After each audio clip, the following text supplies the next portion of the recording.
Hello and welcome to the second day of our online regional conference entitled Rethinking Opinion Surveys in the Caucasus and Beyond. This conference is organized within the scope of Rethinking Surveying Public Opinion Integrity Project, which is funded by the Swedish Institute and is implemented through the joint efforts of Uppsala University, CRRC-Armenia, and CRRC-Georgia.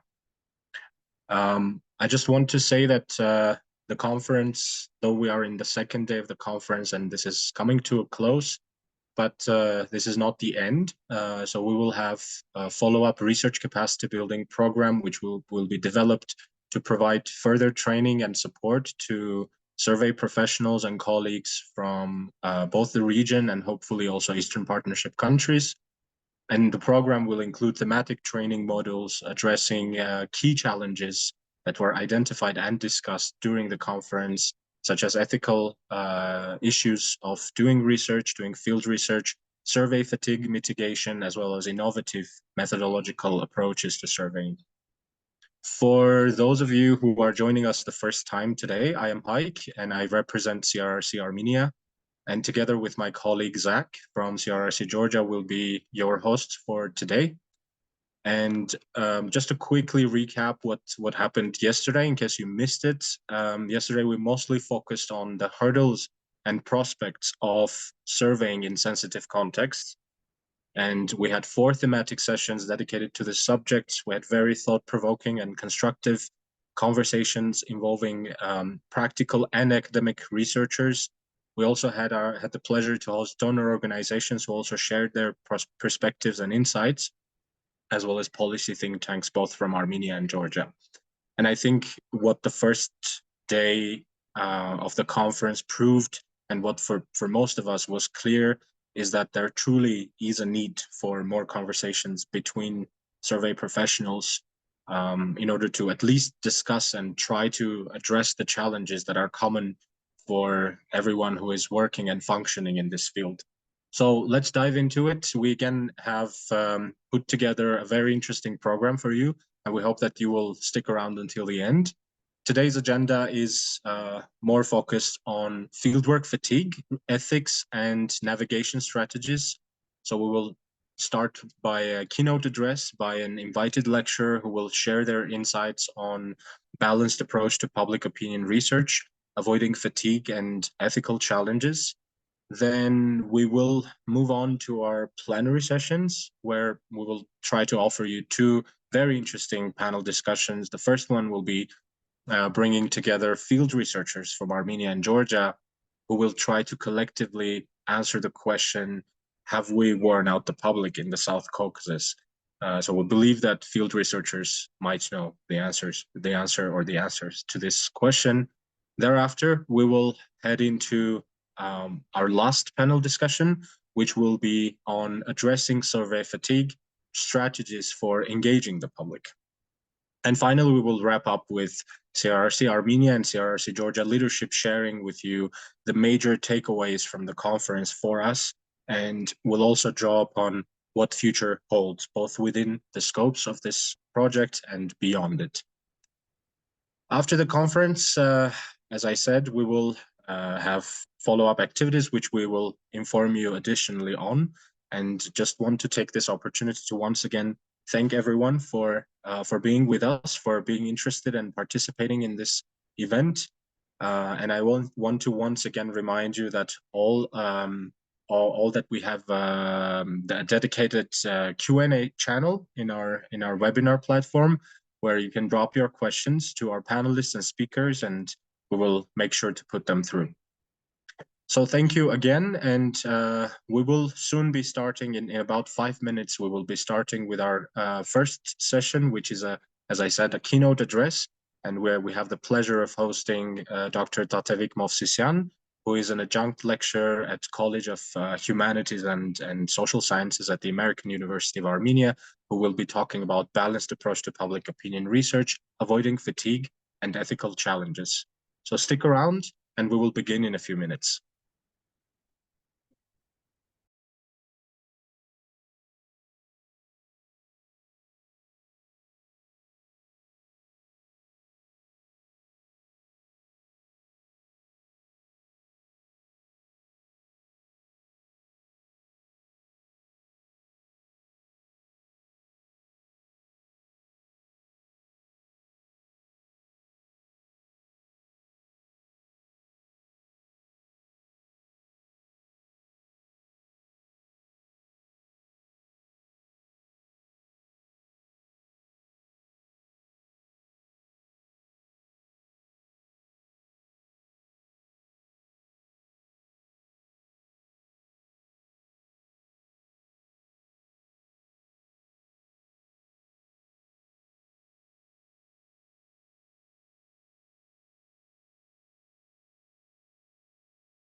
Hi, Tatavik.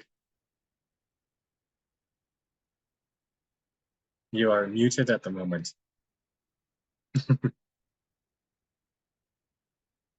Right. Yes, perfect. Hi, and good afternoon, everybody.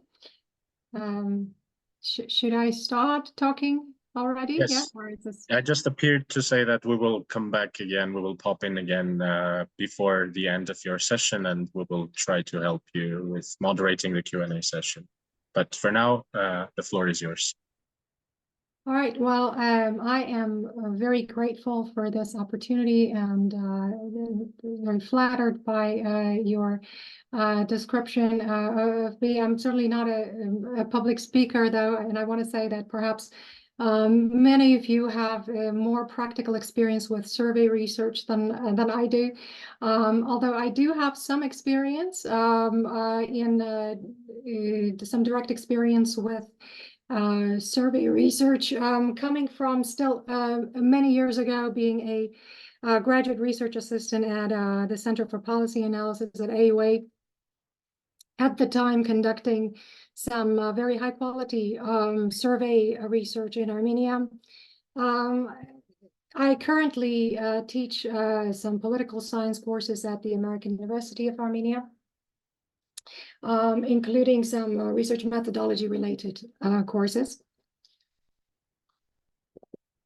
So I'm going to put up my slides here in a second that I've put together.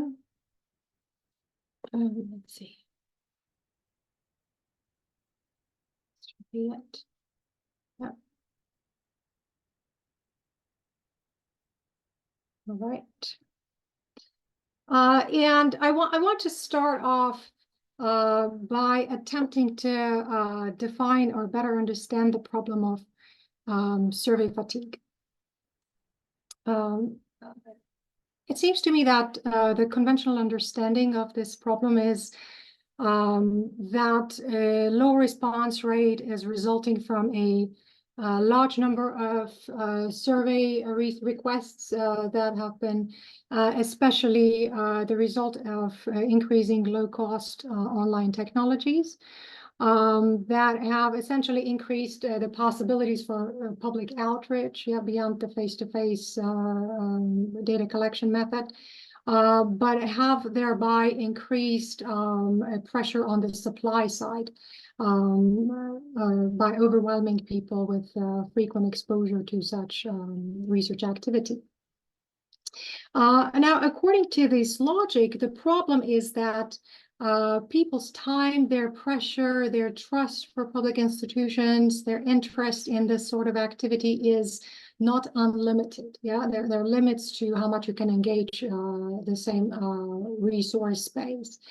I especially liked the parallels drawn by one researcher from New Zealand, Adrian Field, who compared this to the tragedy of the Commons by Garrett Hardin, in which the overconsumption or the exploitation of a common resource leads to its depletion. Yeah, in this case, undermining the viability of survey research. But I want to say that there are also other motivational explanations for the decline of survey response that have been highlighted. When I was preparing for this talk, I looked up to see if there's any research conducted specifically on survey fatigue. And I found at least one small piece of research conducted by, sorry, I don't have the name here, but somebody at Lund's University Psychology Department. Notably, that is not a representative or a random survey. But nevertheless, the results of this survey suggested that people do not decline participation necessarily due to the number of surveys that they encounter, but rather, quote unquote, all the surveys, all the different factors that people are encountered by when being requested to participate in a survey, like time constraints, the need to fight intrusive marketing practices, People actually want to feel that they are contributing to something important, yeah, that they want to also to be rewarded for their time and effort invested. And if their participation in the society or for the society is important, they expect to receive that information. They want to be told so. And I thought that by and large corresponded to some of your concerns voiced in the previous session in terms of the need to clarify terminology or to reveal precisely what is it that people are tired of or that they're avoiding. Is it really the case that people want to be left out or disengaged, or that there's something else going on? And so when I asked myself this question, and I wanted to understand it better, I asked myself whether we know who the non-respondents are, right? And I came across this other research recently conducted by Pew Research Center, which shows that survey non-response rate is especially high among certain groups. And those groups are youth, the women, people with less formal education, and minorities, especially racial or ethnic minorities. And quite frankly, when I saw this list, I immediately thought to myself, well, I've already seen this list somewhere else. And that is certainly in regard to voter turnout. Yeah.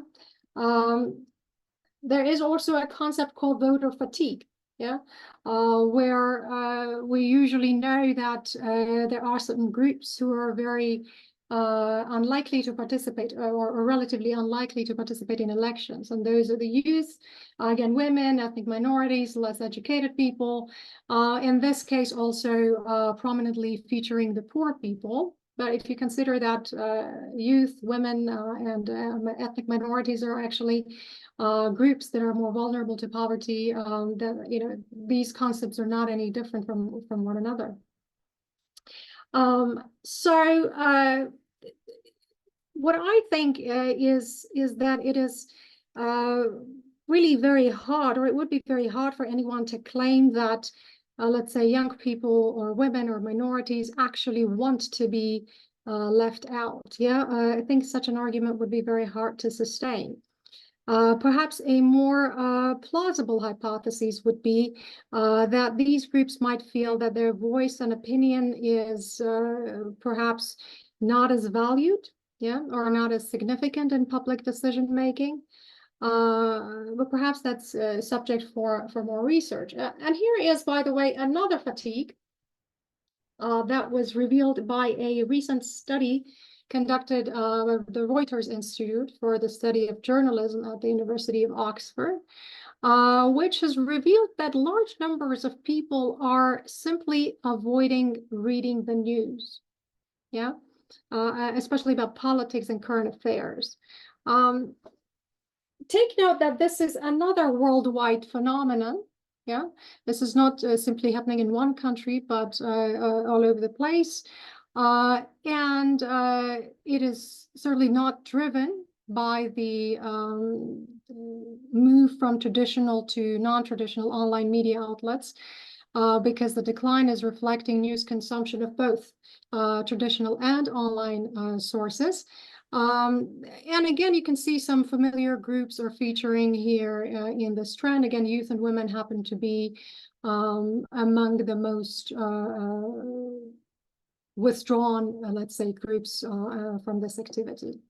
Yeah, in other words, what I'm trying to say here is that survey fatigue is or happens to be quite similar to voter fatigue, perhaps to news fatigue, and maybe some other fatigues, which appear to be symptoms or components of a broader decline in civic participation in general. Yeah, perhaps voluntarism. Maybe the kind of civic engagements that make up what Robert Putnam once called the social capital. he was actually talking about the social capital in decline in the United States several decades ago already. He described this as a national crisis with repercussions for public trust and norms of reciprocity, both affecting and being affected by levels of engagement. So engagement is certainly this prime ingredient of democratic governance, and this is what is certainly at stake here. And we know from the CRRC barometer as well that trust toward public institutions is very much in decline in Armenia, including especially trust toward the media. So perhaps adding to that also the political polarization, which is not making the situation any better.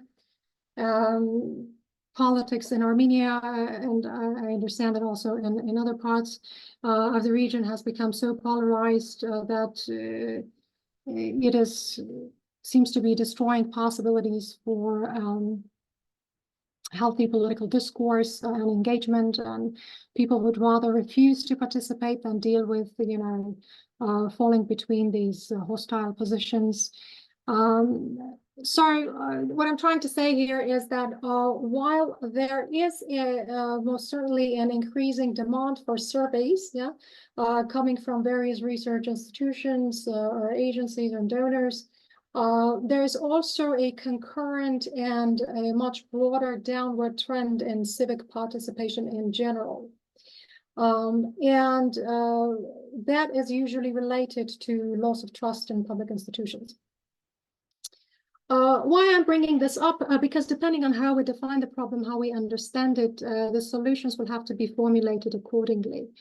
So given this complexity, I think it seems that researchers will need to work much harder and in multiple directions at the same time to be able to address various sources of survey fatigue, or try to overcome survey fatigue by engaging in various methodologies. So in line with that, I've tried to come up with the kind of the spheres of activity, or try to map the spheres of activity that the researchers might be looking into. And I came up with these 4 separate areas of engagement. And there are some ethical concerns related to these areas, which I will also touch upon as I go through.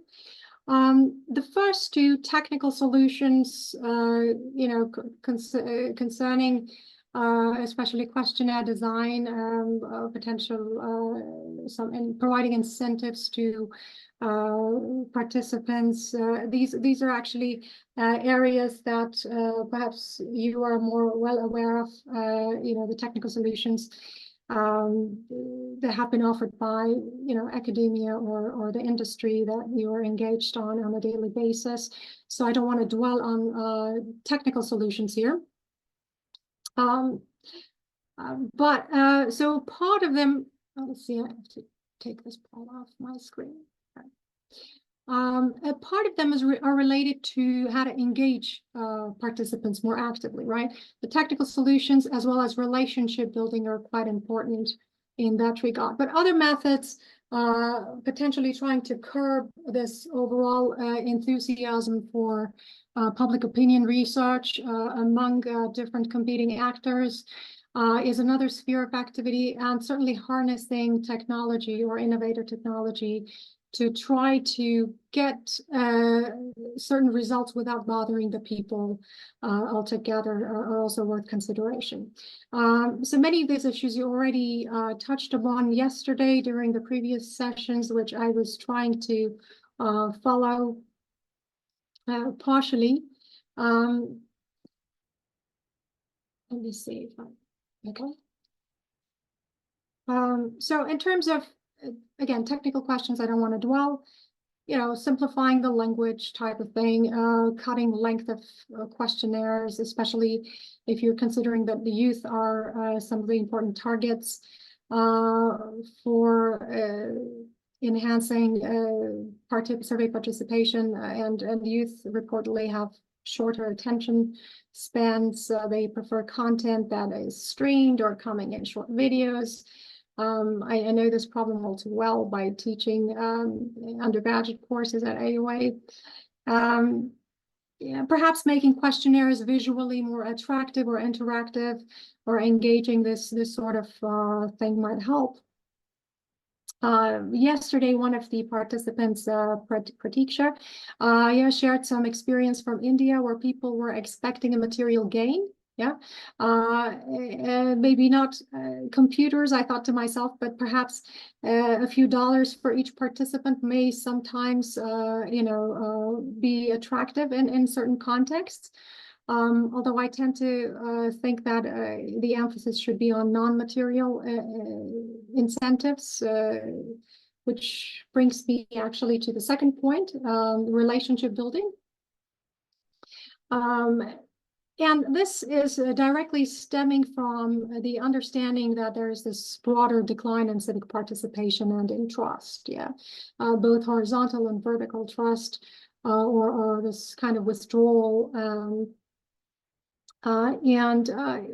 It seems ever more important to try and build a relationship with citizens that demonstrates not only the value of social scientific research, but also the value of participants' individual contribution, their voice, their importance, especially those groups that are more disengaged and refuse to participate in surveys or in voting or in other activities. Of course, the survey is a very small activity, but it is still a form of social interaction, and it seems to me that it can be used to demonstrate to people that they matter. And I also heard some of the participants explaining that it's become very difficult to reach out and to explain, to get the message across the participants that, about the value of social scientific research. And I was wondering to myself if you have potentially tried some at least hiring maybe a communication specialist that can be helpful in this regard, or even maybe taking some steps like coming up with short public service announcements, or that are explaining to the people what is the worth, the value of this kind of research for the society, for the common good, for democratic governance. Reciprocity, secondly, is really key, and survey organizations do need to be clear about what they're offering in return. Yes, so if you pay attention to some surveys that are coming up in social media or on the internet, it seems that people can spend a lot of online time filling out quizzes to learn about, let's say, their IQ or cognition, or some psychological tests, which are designed in a way that they give you some descriptions at the end. Yeah, they're giving something back to the participant. If you answer questions about, I don't know, which shapes or colors you like, I will tell you what psychological type you are, et cetera, et cetera. In the meantime, the researcher has gathered the data from thousands of volunteers without the need to bringing them to the lab. But certainly, public opinion research is not as fun. Yeah, it's not as fun as answering questions about favorite colors, but the value of it to the society in general is enormous, is incomparably larger. And the question here is whether researchers are doing a good enough job to promote its value and benefits for the citizens. Yeah, do they tell the people that they're helping the society with this because by and large, I think citizens may be very tired of providing information to various, I don't know, tech companies or commercial entities who want to sell their products. Yeah, at the end of the day, they want to gain something from the citizens. But in this case, you're serving the public interest. And the respondents should know that ultimately they are the beneficiaries of the research. Yeah, they're not contributing to somebody else's financial gain.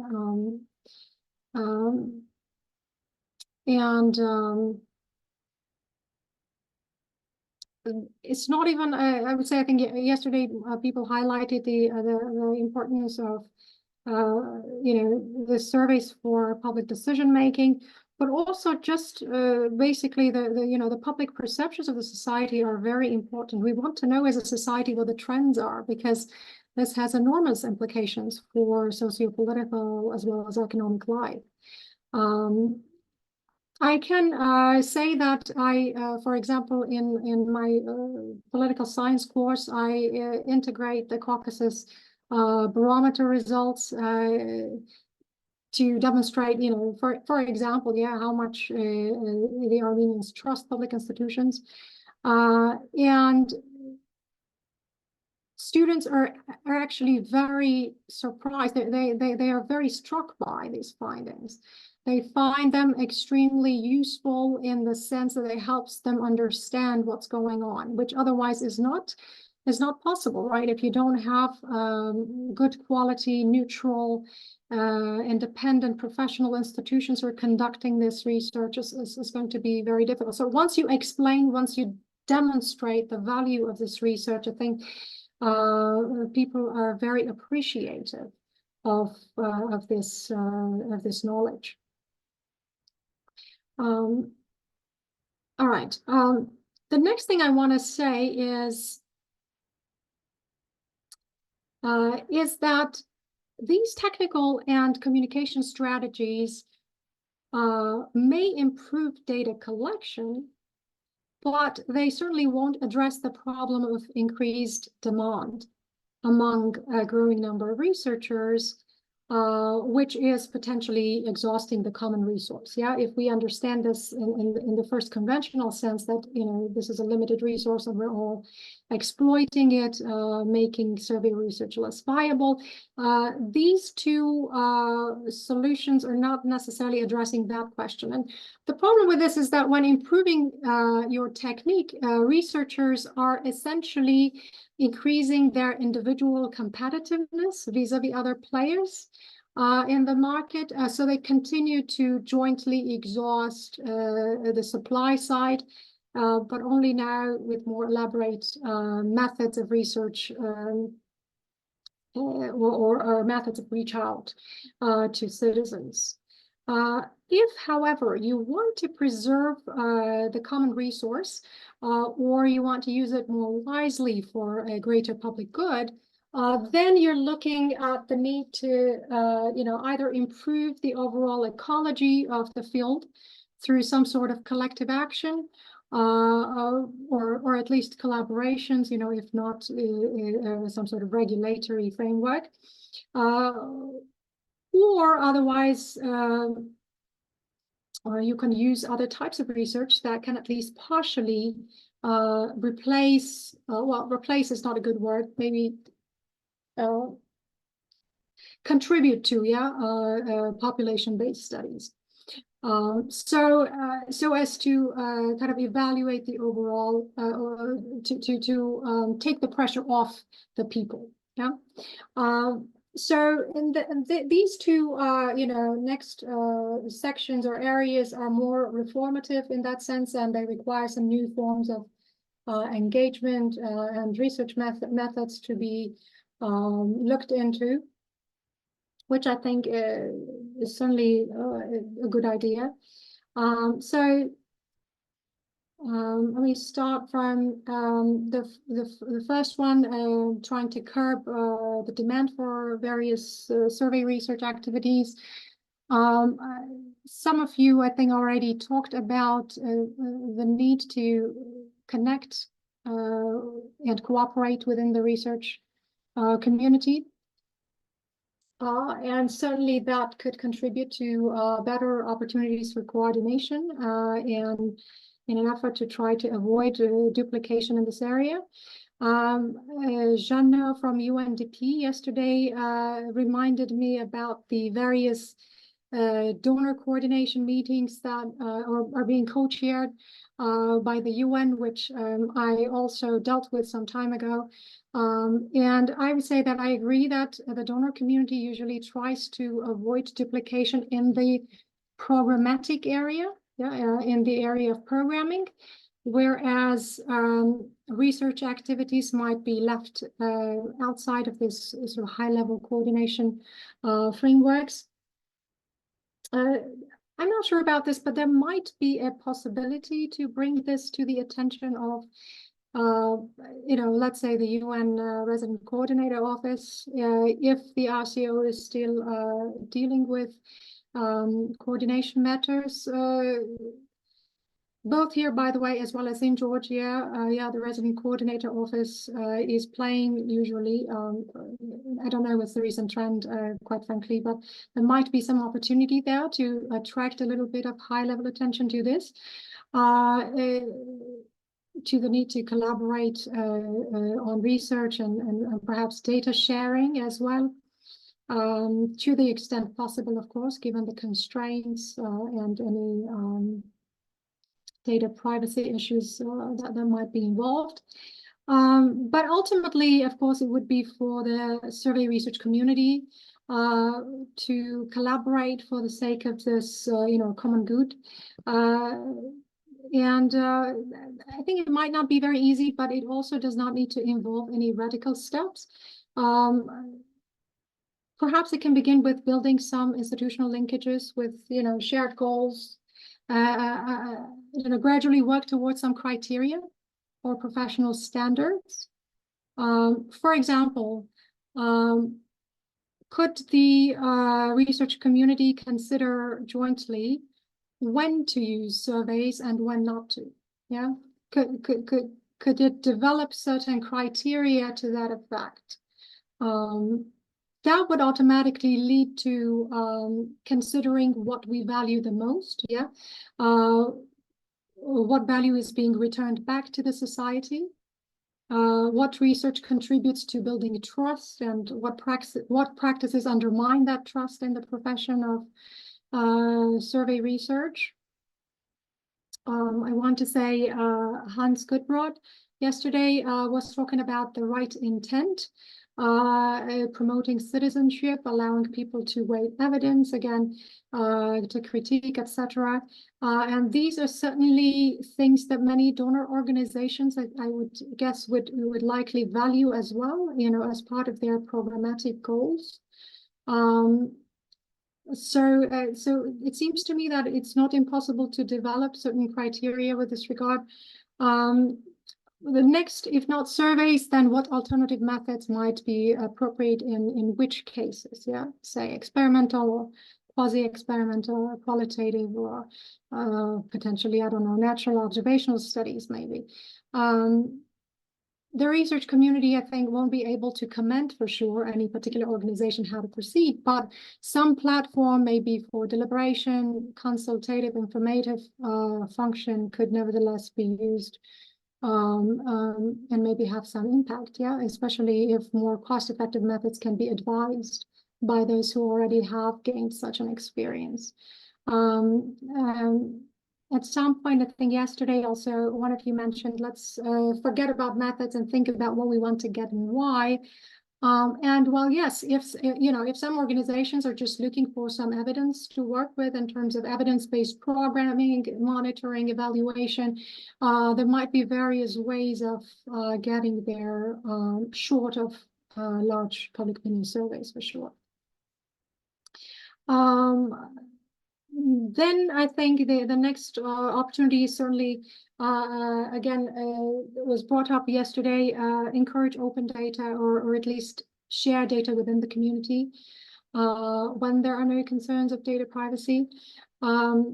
Maybe even develop integrated platforms for data that has been collected that can serve as a good source of secondary data for those who are considering to conduct new analyses.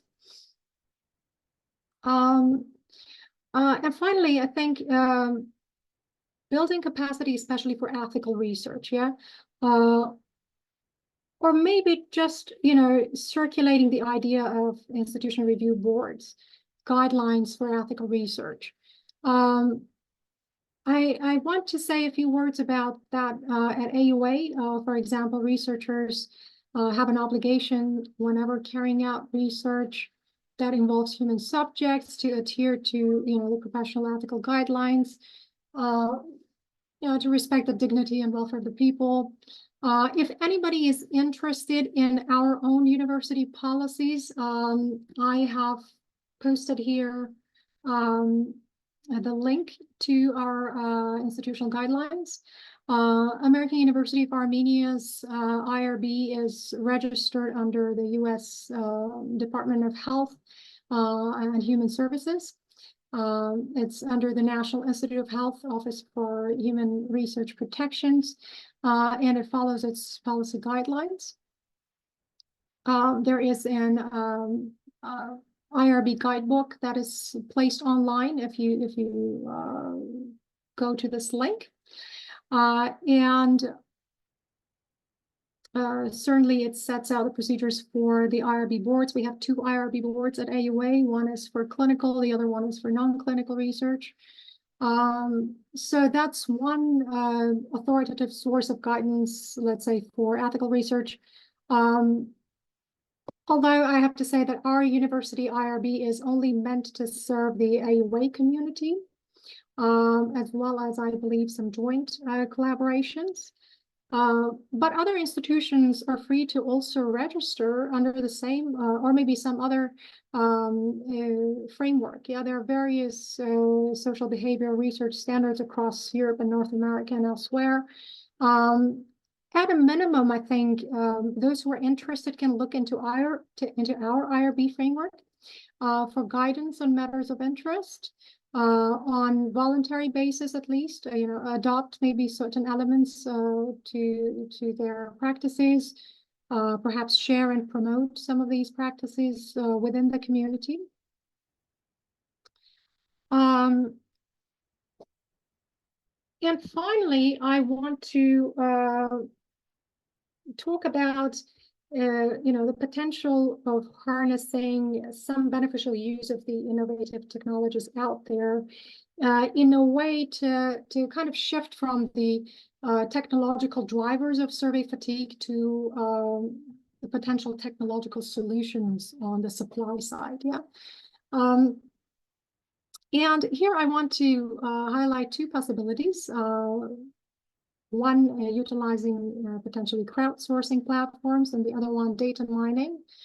And both of these were mentioned, I think, yesterday, very briefly, somewhat in negative light. And I do agree that these methods cannot substitute representative surveys necessarily. I think it's a fair approach.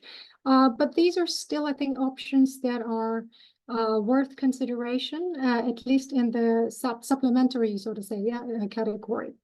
For example, I want to, I wonder whether you have heard about this survey platform of the Amazon Mechanical Turk, the automated machine, which is very broadly used in the United States. The United States, Amazon AmTurk respondent population, the population that is within the US, is considered as generally diverse and even potentially more representative than many other convenience samples. It is considered that the respondent population is quite conscientious, tending to respond thoroughly to questions consistently. That may not necessarily be the case for other countries where the platform is not as well developed as in the United States. unfortunately is not available here in Armenia or in Georgia yet, but it is already available, I think, to some 40-something countries. But this example, I think, is not a bad one in the potential to be considered in the future. Yeah, maybe even to be promoted or as a potential alternative to some survey practices. I have one very brief experience with the Amazon Mechanical Turk several years ago, which is not necessarily a good, it was not a very successful experience, but it was a good lesson learned. Several years ago, when I was still doing my doctoral research at Uppsala University in Norfolk, Virginia, my advisor and I got a research grant from the university on my dissertation theme, and we wanted to supplement some of that research with a little bit of survey data, and we were looking at conflict situations in different countries. So one of them being, by the way, India and Pakistan. And yesterday, I think there was a discussion about trying to collect data in India. I immediately thought of that experience, and I thought, the Amazon Mechanical Turk might be a good source for collecting data from India. The Indian base of respondents is quite large. Again, not representative, but depending on the type of research you're doing, that might still be a good option. So our project went through the IRB, of Uppsala University, was reviewed and approved, by the way, in the exempt research category, because we were not collecting any personally identifiable information. We developed the survey in Qualtrics. And then we linked or connected Qualtrics with the Amazon Mechanical Turk to obtain data abroad, from Indians and Pakistanis, let's say, and other conflict areas. In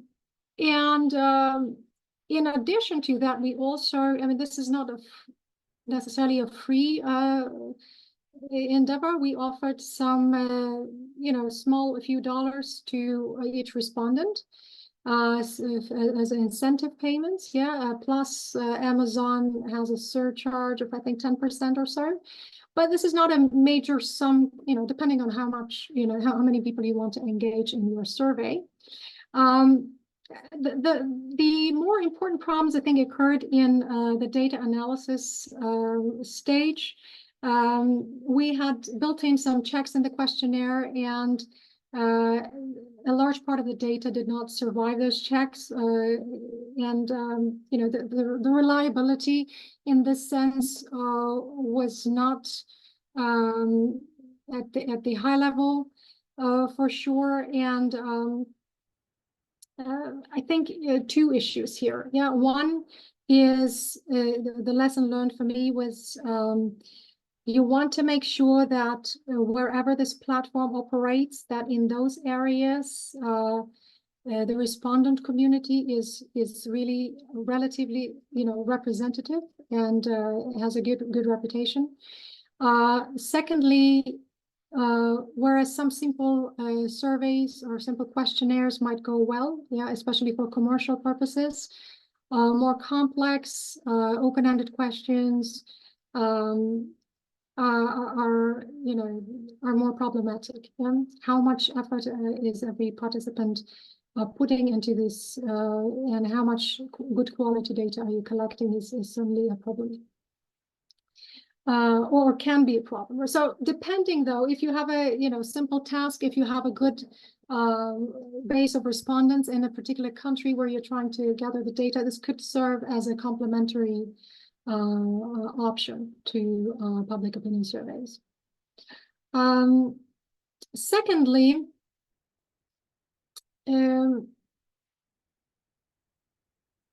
I want to say a few words about data mining, although I am also not an expert in this area, and I tend to be very cautious in this regard. But it does seem to be that This is one area where public opinion research will have to, catch up with evolving technology at some point. Yeah. Yes, I think data mining, it is true that it has raised questions about conceptualizing public opinion or online communication. Is big data really revealing public opinion, or are these private opinions, or are these private publics? Yeah, especially considering the disinformation and propaganda uses in social networks. And yes, social media user accounts are not necessarily representative of the population. Although this is a rapidly evolving field, yeah, and data scientists are working to, adjust certain biases and democratic inequalities, so demographic inequalities, I meant to say, in their models to be as representative as possible. I think although all of these disadvantages are present, there are also a set of advantages and very important advantages to big data analysis. One, this is a option to consider very large amounts of data that are readily available. Yeah, they're out there, certainly not free of charge. Yeah, Facebook is selling this data, and hiring data scientists does cost money. But this is the kind of data you can analyze without bothering survey respondents at all. Yeah. Survey respondents, I mean, there are no survey respondents. These are people passively sharing this data. How much more effectively, if you think, can you overcome survey fatigue? Secondly, you don't need to worry about issues like, forcing people to form opinions for your own research. I heard a number of these ideas yesterday that, concerns raised yesterday that sometimes it seems like we're asking a question and people are formulating their opinions on the go. We're not exactly sure if they had this opinion before. Well, in case of data mining, here is an opportunity to analyze what bothers people in the first place. Yeah. You can deploy AI systems to mine public opinion, extract information, patterns, correlations from large data sets. The issue though with this is that unlike public opinion surveys, you can no longer formulate your own questions. Yeah, so you are not in control of formulating the questions. The questions come up in the process of data mining. When the attitudes or information or correlations are being revealed. Thirdly, I want to say a third benefit is that social media has emerged as a major source of information itself. Yeah, which is something that shapes information, shapes public opinion, spreads population sentiments. So it has some social impact. And data mining in that sense can help capture these influences or their direction over time. Yeah. But also to the extent possible, again, I'm not sure how well data mining is able to reveal the location or the source of data that is being gathered. There are some options, but I think they're not perfect necessarily. But if these options are good, there might be a possibility to compare and contrast public sentiments of users within a country as opposed to sentiments of users abroad. So, for example, I was thinking in a situation in the Armenian context where the diaspora is a major contributor, it would be very interesting to see how these opinions differ, or how these sentiments compare locally as opposed to opinions abroad. Yeah. And number four, I think a very important advantage of data mining is that this is a wonderful way to reach out to young people who are underrepresented in public opinion research. Yeah, very difficult otherwise to catch for surveys or voting or anything.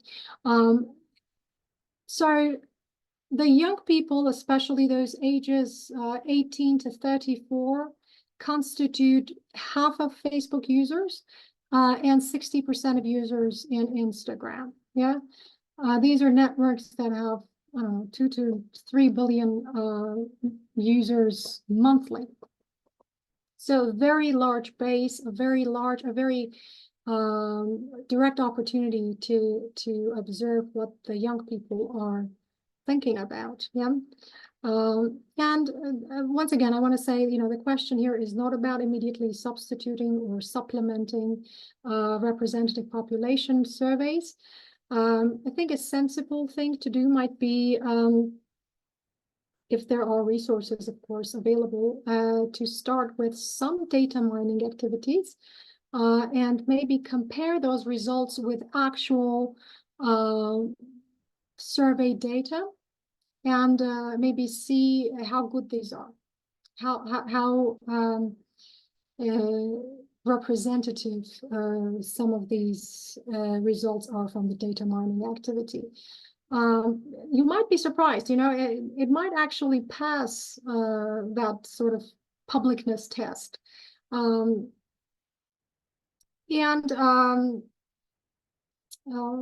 It might also perhaps potentially offer possibilities to combine the strength of different methods. Yeah?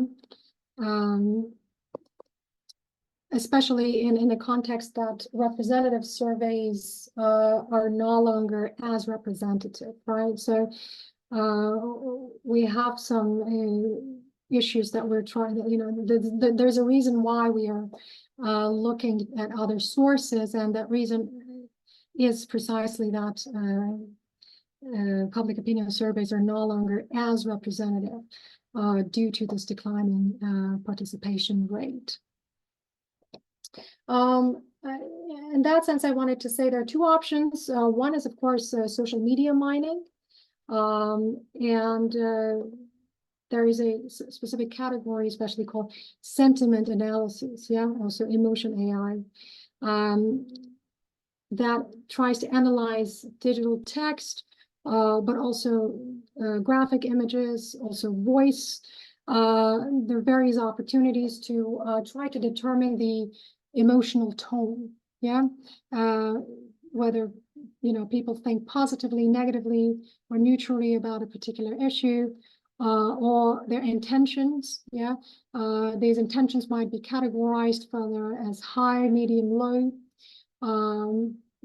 et cetera, et cetera. So I think some data scientist would be better to, would be able to better explain the intricacies of this type of research. The second opportunity is mining of online news media and blogs. Yeah, this is also an opportunity to analyze the prevailing attitudes in the society, opinions, not only of the authors, but also of the users. Yeah, again, those who are using, commenting, sharing this news are also, indications of what the opinions and public sentiments are and how they change over time, right? This sort of public opinion or public opinion mining or sentiment analysis can be conducted over time to capture the trends, what are the increasing trends, what are the falling trends, even if they're not as representative, still, what are the changing trends within a particular population. And it can be demographically focused, or it can be, specific to a particular sphere. I don't know, maybe political influence during elections specifically, right? Does not have to be an ongoing effort continuously. I think this is what I had prepared mostly for today. And perhaps to conclude, I just wanted to say that it really seems that the situation is drawing researchers to do much more work and to work a lot more hardly than before, and perhaps in various areas, in various directions. So I think it seems like there's a necessity to diversify these efforts, to both engage people, communicate better to people, and make sure that they don't feel as left out or unimportant, but also try to engage in activities that can curb, enthusiasm for a lot of public opinion research, as well as, seek out some potential alternative technological solutions that will not supplant and substitute, but will, potentially contribute or complement survey research. All right, and at this point, let me stop sharing this. And if there are any particular questions that I can attempt to answer. Thank you very much, Tatevik. This was extremely useful. I think most of us got at least some ideas on how to proceed afterwards. Thank you for sharing your insights. Although you were humble and said that you don't necessarily view yourself as a field professional, but I think your insights were more than professionally embedded into the work that we do. So thank you again for this insightful lecture. And I think Pratiksha is also joining me in this thanks in the Q&A chat, saying that as part of yesterday's conversation, and she also raised a couple of questions, and I think many of her questions she found that were answered in this seminar. So she's also thanking you. And I think we are just a little bit over time, but we have one question that speaks to, I think, one of the points that you mentioned in the beginning. The question is about the fact that the common experience in Armenia shows that men are less collaborative when it comes to participating in surveys, and they tend to prefer to sit in the background and follow another family member take part. Could you share your thoughts on why we observe this in Armenia? Oh, this is an interesting observation, which I did not know myself. So, and I wanted to ask, there was not enough time to ask some more questions. I actually wanted to address this question to the CRRC team and get some feedback on what is our distribution of non-response rate, among, what are the groups that are non-responsive, particularly in Armenia. The ones that I shared were mostly, worldwide or America focus, certainly, but that's an interesting, I would have to think about this a little bit. Maybe there are certainly national specifics to this. Maybe there are some characteristics that we need to pay attention to, for sure. I think in Armenia, for sure, you want to, if your action is in Armenia, you want to target the groups that are underrepresented in Armenia, for sure. Do not rely on the list that I gave you here. That is more of a Western experience, maybe. And even in those broad worldwide trends, again, there are differences in various countries. Certainly, this is not descriptive of the entire world, right? So even let's say the participation rate in voting, the voter turnout groups, broadly these are the groups that are underrepresented, but again, there are specifics. Not necessarily in some European countries or in the United States. There's some differences over there. I think it's natural to have some specific experiences. So you want to just make sure that you are developing this communication tactics in a way that are specifically targeting these groups. So that's where it's crucial, right? Because if you want to go after these particular groups of people, you want to make sure you have a good understanding of who they are.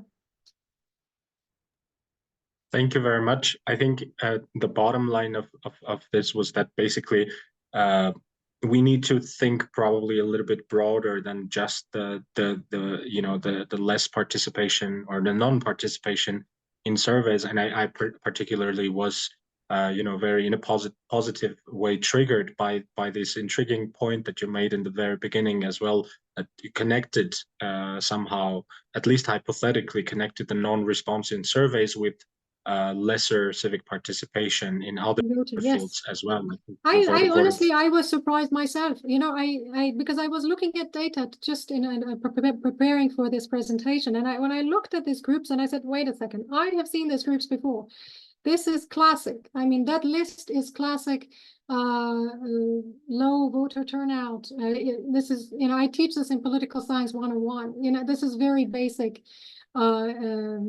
information. So yes, there is definitely a connection. I think I definitely see certain groups in the population, and it would be very interesting to do a little more research to understand why these people are increasingly disconnecting or withdrawing from public participation. Because yes, there are a lot of contributing factors overall, but there are also these groups who need a little more attention. Yeah, a little more attention, because public opinion survey data then is skewed toward those who are participating, and these other voices need to be coming in a little, to be added to adjust for this sort of bias. Right on. Thank you. Thank you very much once again. And regarding your question, and I think also one observation in the Q&A about what the experience is in Armenia, maybe I think we're smoothly actually transitioning into our next session, and there probably this would be a better place to answer and to reflect on these questions, because we will be joined by field researchers from Armenia and Georgia, and they will be sharing a little bit about their more on-the-ground experience with overall doing fieldwork, and also their relationship, the fieldwork's relationship with the public, including, I think, hopefully there will be time to also discuss these matters or the question that you raised and the one that is in the Q&A. So thank you once again, Tatavik. We will wrap up here. This was very useful, and I will now slowly welcome our next session's participants. All right, thank you. And I look forward to listening to the follow-up sessions.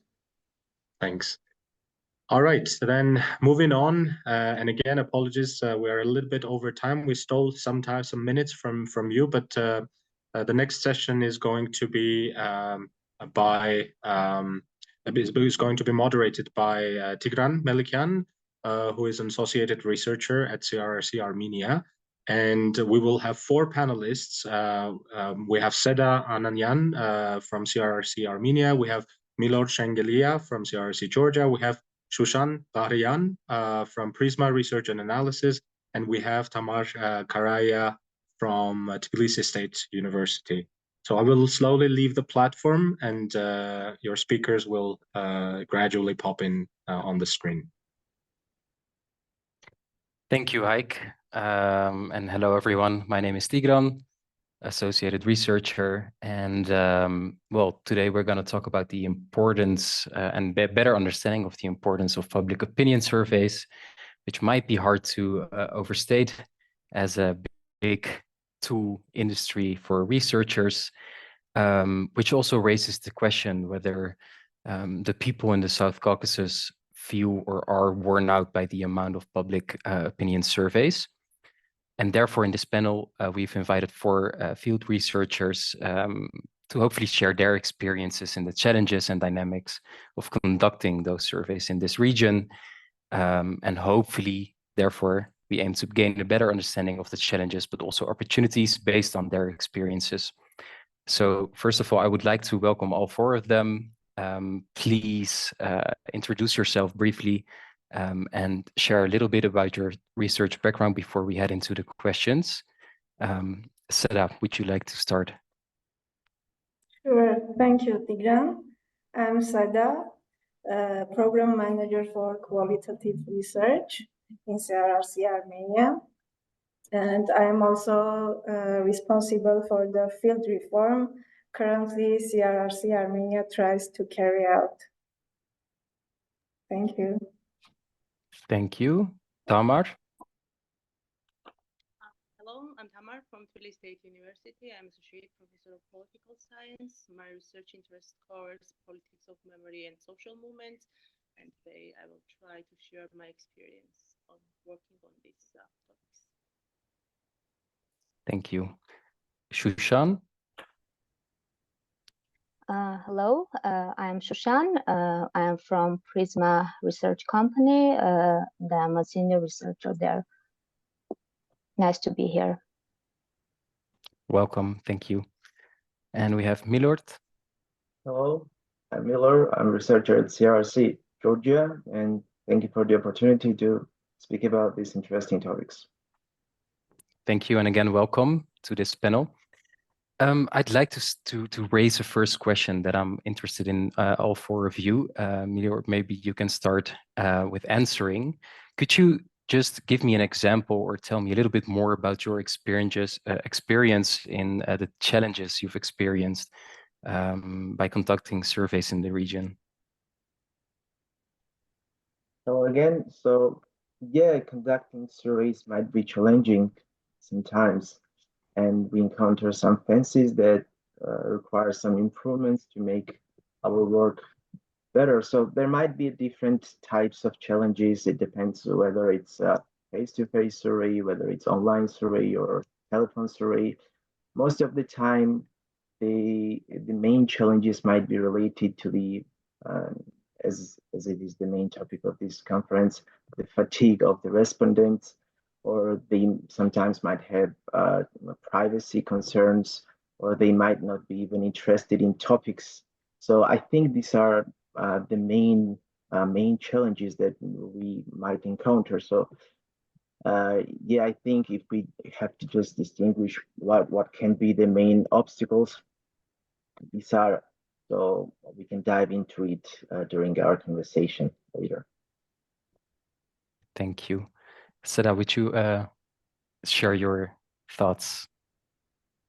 Sure, Titanian. Actually, as I said, CRRC-Armenia currently tries to figure out from the grassroots what are the main issues in the fieldwork, because we are experiencing the response rate is getting lower and lower, and now we want to understand how we can organize our fieldwork process so that that we can overcome these problems. So I want to look at the question from the interviewer perspective, because research organizations always highlight the issue of qualified interviewers, and maybe this blaming of having low response rate goes to them. If we try to look the issue through the licenses of interviewers, maybe it will help us to organize this important phase of research process, the fieldwork, maybe more, how to say, more optimally. Actually, we have a group of interviewers who have been working in the field even for a long time and work with almost all organizations in the field we have, and we call them experienced interviewers. Even in this case, I'm not sure they are these qualified, experienced people who should work in the field. We complain that we don't have these qualified interviewers, specialists, but how we can get them because we do not produce these specialists actually institutionally anywhere. So what research organizations do?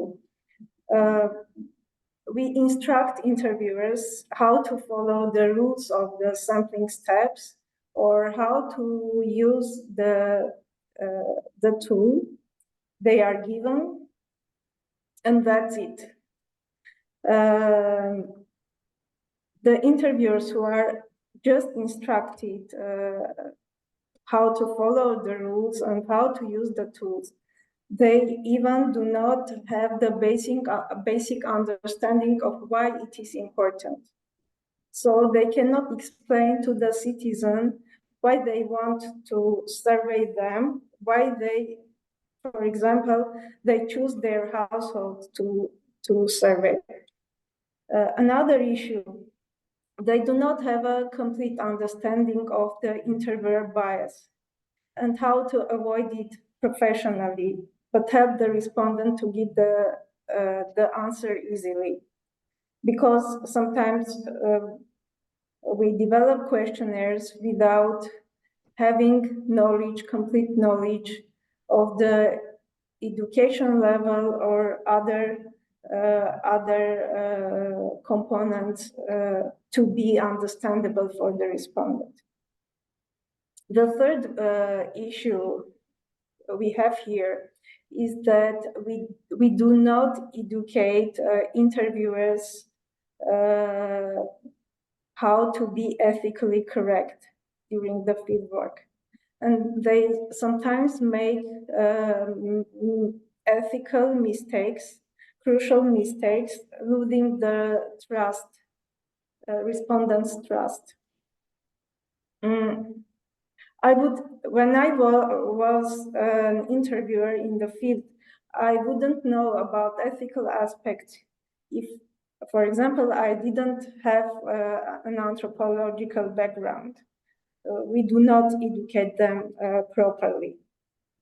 We also do not train them to be prepared psychologically.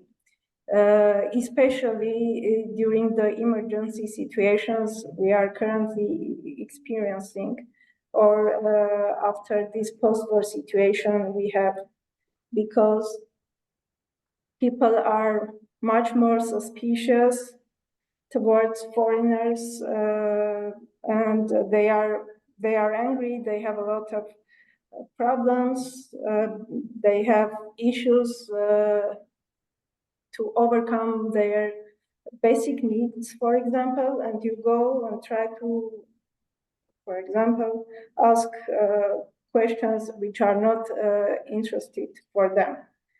And so how would the interviewer who is not educated to act correctly in these situations, how are we expecting them to act correctly here? Another issue I would like to highlight is that we always receive feedback from the interviewers that the citizens complain that they have already answered that kind of questions. I also had this similar experience, actually. So they tell us that they tell various interviewers about their issues, and they don't know how this data is used, who uses this data, and how it would help them to improve their lives. These are the most the main problems now we face, and maybe research organizations should take this into account. Thank you. Thank you, Seda. Thank you. Tamar, I'm curious, to what extent do you recognize the image and the issues Seda has raised? And could you, in addition, also share specific challenges you might have faced in your field work? Your microphone is not on. As I mentioned, I'm working on the memory policy, and one of the main challenges in this field is the question of opening former Soviet archives as our main data source. Oh, And sorry, Tamar, I'm sorry to interrupt. I don't know if it's just me, but could you maybe raise your volume? It's hard to hear you. maybe I check it and I will return later, sorry. Okay, no problem. Then Sushan, meanwhile, could you add your views or experiences and the challenges you have faced? Well, I agree with Seda and Milord because we as a research company also face the same challenges as they mentioned. Yes, non-response rate, which increases year by year, especially in Yerevan and in big cities, is evident. What about interviewers? Yeah, this is an important topic, and I started to pay attention on training of interviewers recently very much because they are the main actors who gather the information, and they are mainly responsible for the quality of data collected. So during the training, I also pay attention on communication, how they communicate with the public, how they introduce themselves, the company, and the purpose of the research. And we also discuss the potential questions that respondents may ask and how they should respond to those questions.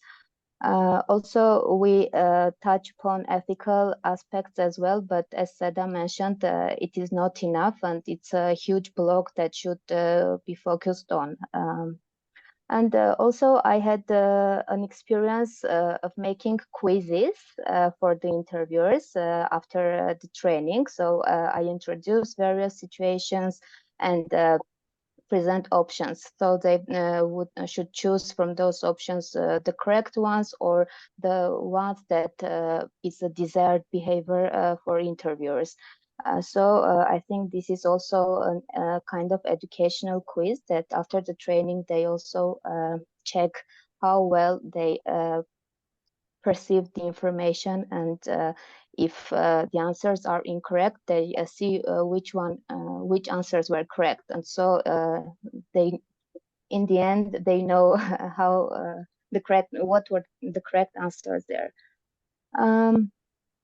Yeah, and also Seda talked about mistrust and the among the public, and especially after the war, the forced displacement, we also face this challenge because people do not trust, especially when the donor is an international organization. So they ask who is the donor, why they are doing this research, and they sometimes ask the interviewers, is this from Azerbaijan? The request for the research or not. So they have become more alert, and we recently also get more phone calls from the respondents if this is actually Prisma, and are we actually doing this research or not. And this is also a good aspect because when they call us and we answer their questions, they kind of become more confident that this organization exists and the research is real and it's for these purposes. So maybe they trust in this particular survey, and it may affect their approach during the further surveys or other researches. I will stop here, and maybe we'll continue later about various topics. Thank you, Sushan. Tamar, hopefully we can hear you a little bit better now. I would like to invite you to...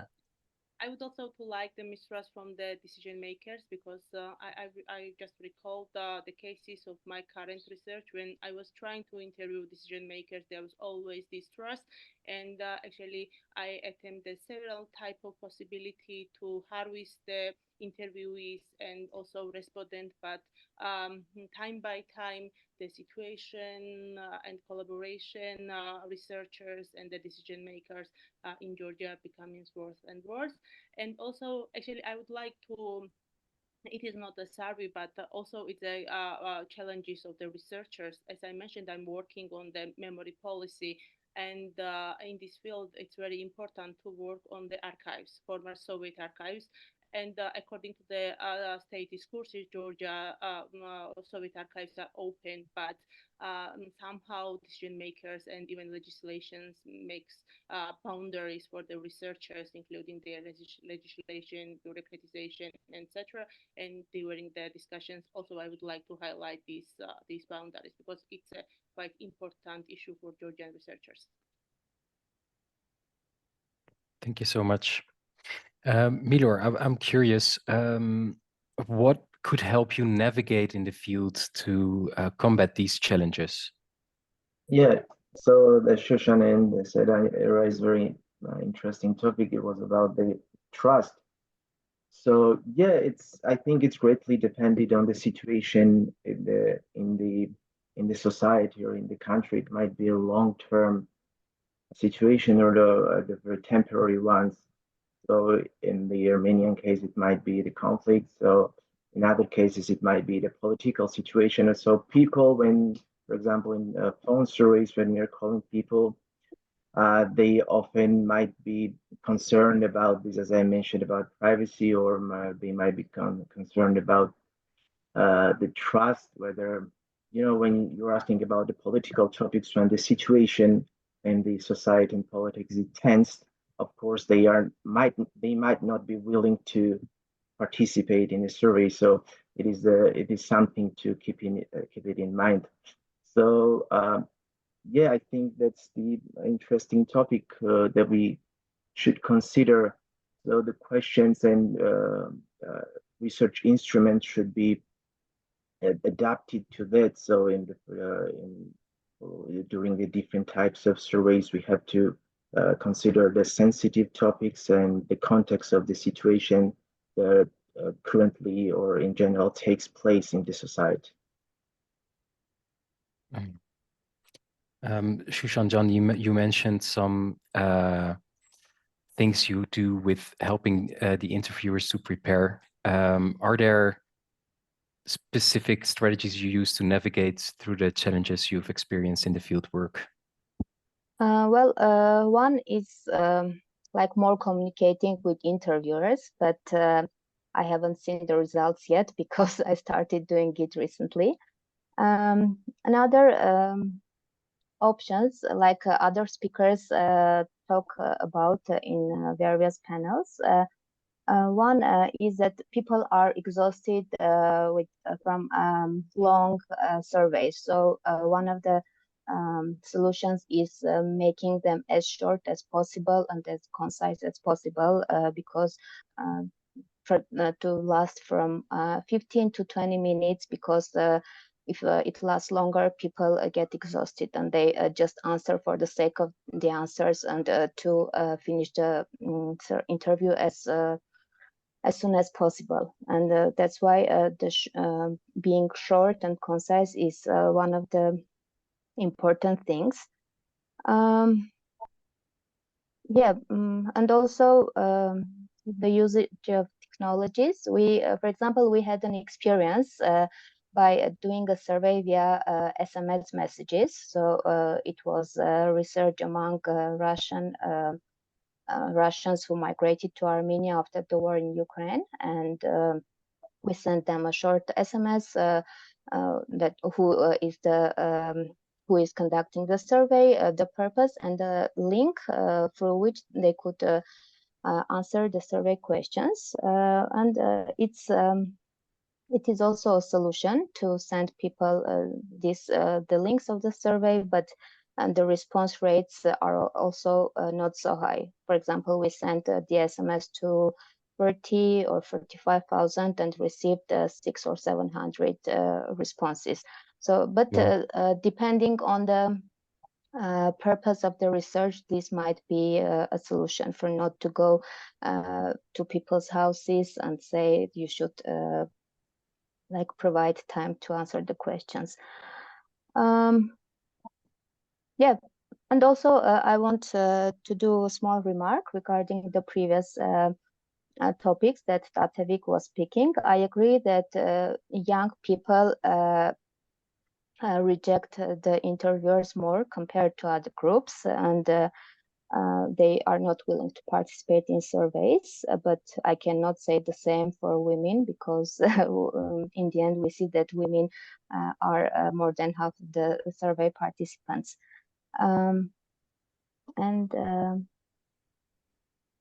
Yeah, I think that's it. Thank you. Sarah, do you have any addition or tip, as you mentioned and raised a lot of valuable and interesting insights from the field that you see as a challenge? Are there things that you noticed from personal experience, some strategies or navigation tips that helps getting through those and past those challenges? Now we try to educate our interviewers with the help of the supervisors. Currently, we try to organize our fieldwork with organizing the process, having in the field a small group of interviewers and a leader who should organize the process, follow the rules, and train them on the job. We think that this should be helpful during the process. And the second strategy we try to suggest alternative methods in doing research. For example, telephone interviews or qualitative methods, or maybe experimental methods. This will help to give break to our public, always accepting a lot of strangers and answering the same questions they always give, but they don't see the results maybe in a short term. Yes. Thank you. Tamara, I'm curious, is there anything you noticed that you could tell us, like a specific challenge in your opinion, which is relating specifically to the Georgian context, or in Georgia specifically? Actually, Seda mentioned that they are trying to switch, for example, quantitative questionnaires from the qualitative. And in case of decision makers, Georgia, we are trying from vice versa. When we can't manage to organize interviews with the decision makers and politicians, especially politicians who are from the ruling party, we are trying not to interview them, but to send the questionnaires to gather the information we are interested in. And also there is another, strategy. I always highlight that I have the opinions from the other opposition political parties and miss their regions. So it's the option to find to somehow arrange interviews, especially in the regions.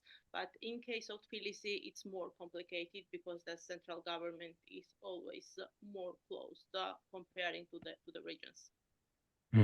So Tamar, you mentioned specifically politicians from the ruling party are hard to reach. Are there any other identified target groups or even topics that you notice that are hard to grasp on, or that people feel worn out by?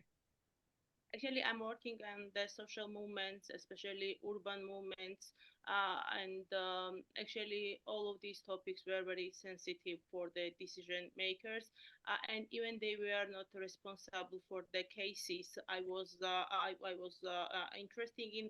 But anyway, when we are evaluating and when we are searching something, they are somehow avoiding in the research. Mm. Thank you.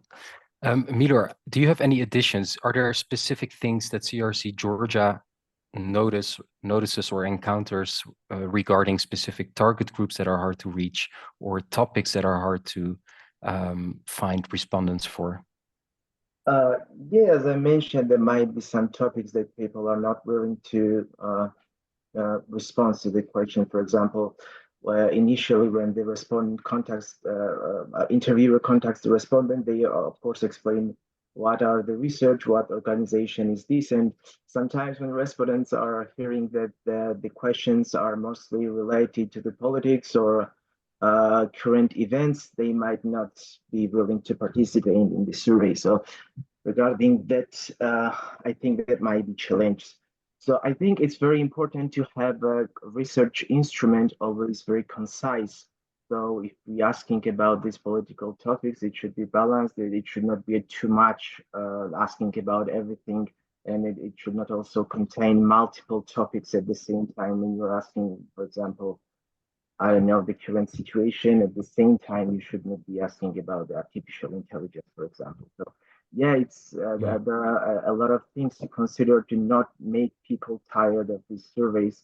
So once they participate in the survey, they feel comfortable with the questionnaire and answering the questions. So you don't make very complex questions, or the instrument is not too long. So at the end of the interview, they are so tired they don't even listen the questions, and they don't even pay attention what they are answering. So yeah, in terms of the quantitative survey, that's what I'm saying. So yeah, I think that's something that we also should keep in mind, which I see as a challenge from my experience. Thank you. Shushan, I'm curious regarding the Armenian context specifically. You already mentioned youth. Are there any other target groups or topics that you find hard to reach with the public? Well, we haven't analyzed non-response by groups, but the discussions with our interviewers evidences that youth are the group that reject to participate in the surveys the most. But as for the topics, political surveys are the ones that we get the rejections the most.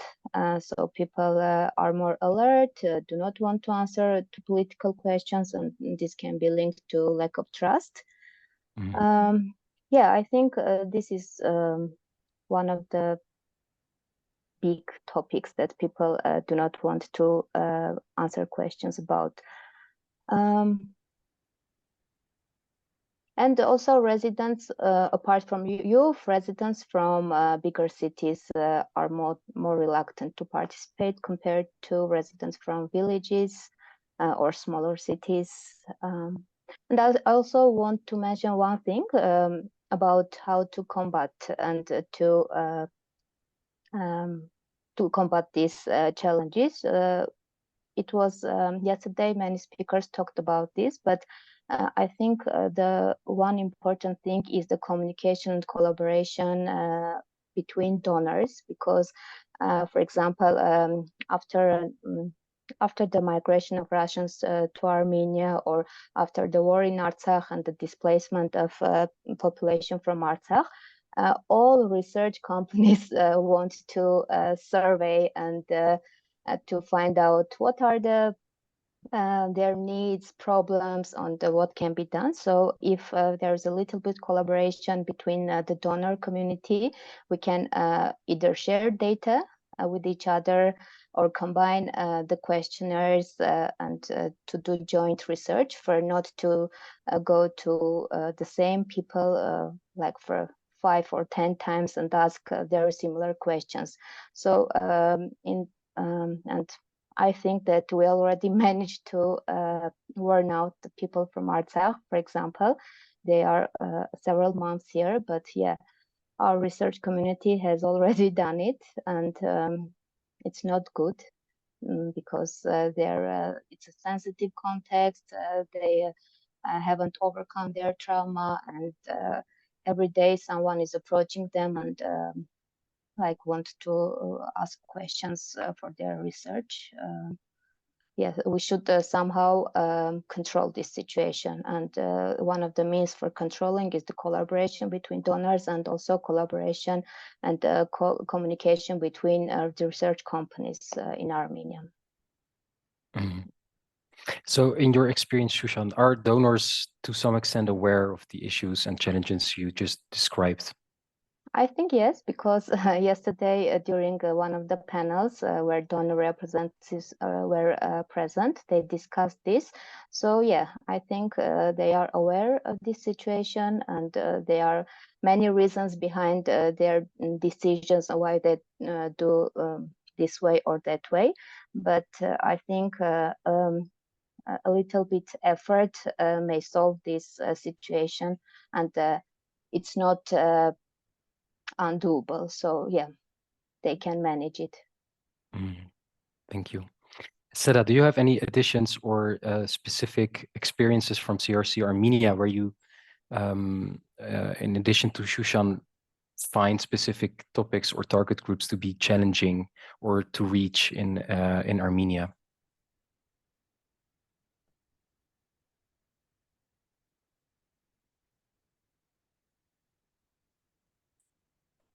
Seda, your microphone is on mute. Is it on? Yes. Besides political topics, we also get rejections on gender minorities when we are surveying, even during the qualitative, not surveys, qualitative fieldwork. We face this issue because this is one of the how to say topics which is very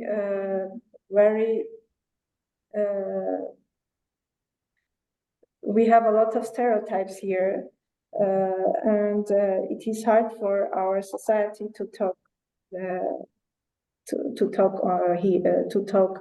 voice, even if they are not that close to these people. Yeah, taboos always work here.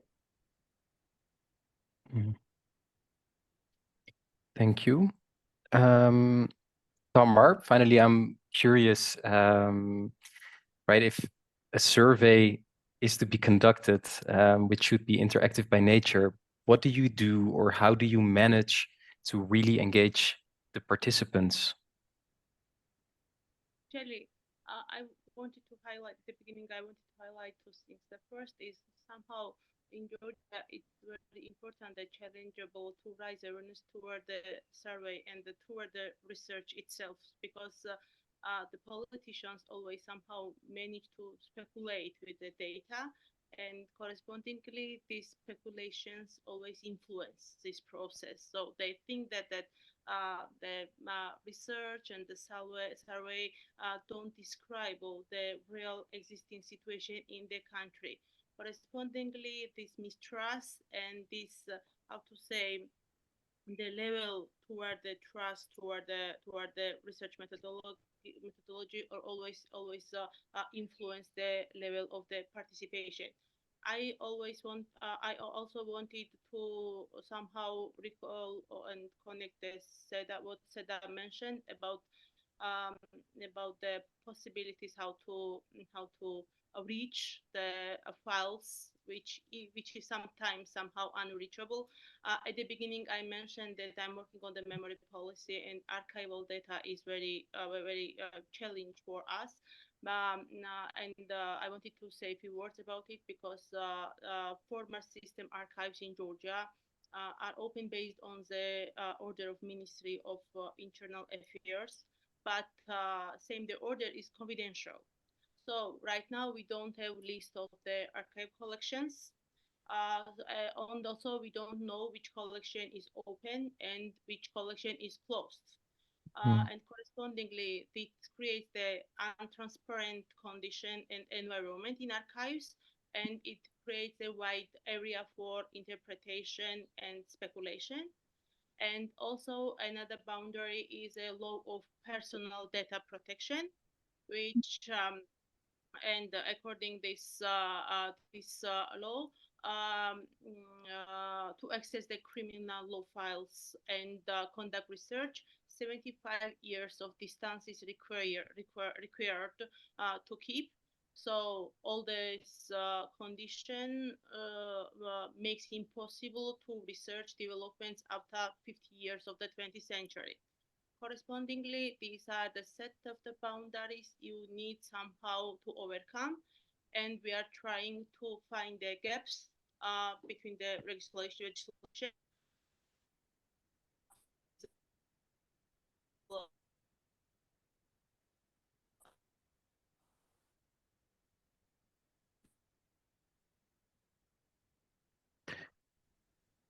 I don't know if it's me, but is the internet okay from Tamar? The option is that there is often stay in the personal. You hear my voice? Sorry, I'm outside of the Tbilisi, and maybe there is a problem of the internet. So I can hear you now again. Yeah. Yes, the legislation creates a huge problem when you are trying to reach the archival data, and the researchers always are oriented to find gaps, and the system is always oriented to cover the gaps that is found out by the researchers. Thank you so much. As we're already closer to the end, I've seen that we have quite some questions in the Q&A. May I add yeah, something very short? And I was course. reading an article recently. The experiment was conducted in Poland, and they tried to engage public and increase the response rate. And so in each case, they are saying to the respondents that we are looking for people like you. For example, for people as tall as you are, or for people like you who do shopping in this particular day, or something like stressing that they are looking for people like them. So in 2 cases, the experiment worked, and in other 2 not. And in the first 2 cases, they managed to increase the response rate to 60 from 60 to 70%. And so it was an interesting experiment. So we can try it here to nudge people to participate in the surveys. Yeah, just thoughts. Interesting. Thank you for the addition. As we'll go into the questions, which are not specifically targeted to one of the field researchers in this panel, I just invite you to the researchers here in the panel to just answer if you feel like you could answer this question. The first one is specifically for the Armenian case, so Shushan or Seda, which is a question regarding interviewers in Armenia. The question is, are young people aged between 18 and 34 agree on an interview job? In addition, the person says, in Georgia, according to their observation, mainly are middle or high-aged interviewers. Maybe I'll start. In Armenia, well, those interviewers who are younger, they are like temporary interviewers, like doing students who do it on their free time. But those interviewers with whom we work permanently are mainly women and aged 40 and more, so middle-aged women, and interviewing is their main job. They earn their living or generate their income through interviewing. Because this is not an alternative job they do. This is their permanent job. That is why they remain there. And in terms of accepting in households, women are more successful here than men in Armenian case, because people always have trust towards women most than towards men. This is again, here works our stereotypes, because who we have in the households, we have house women there, and this stereotype of not accepting a stranger who is a male, it is not accepted in our society. That is why. But if we are talking about young girls, if they take this job, they have success, because we have trust in our public. We have trust toward young girls as well. If I'm not mistaken, Shushan, you can confirm this, or maybe you have another experience here. Yeah, I agree with you. We don't have so much younger aged women, but yeah, a trust toward women is higher in Armenian society compared to men of various ages. Yeah. Thank you. The next question is a general question. Maybe Milor or Tamara can answer. The question is asked, do you use some kind of incentives for respondents in quantitative research in order to rise the response rate? Well, yeah, it depends on the project. If the project includes this kind of incentives, so there are some cases when we know in advance that some project will have second and third wave. So to make the interviewer, the respondents engaged in this, the following surveys, we sometimes offer them incentives. So it's kind of encouragement for them to participate in next surveys. So this kind of somehow rises the response rate, obviously, when we have this kind of incentives. They are more encouraged, yes. Thank you. The next question is, what about social network analysis? Does anyone here analyze people's comments, Facebook open group discussions, or these type of methods?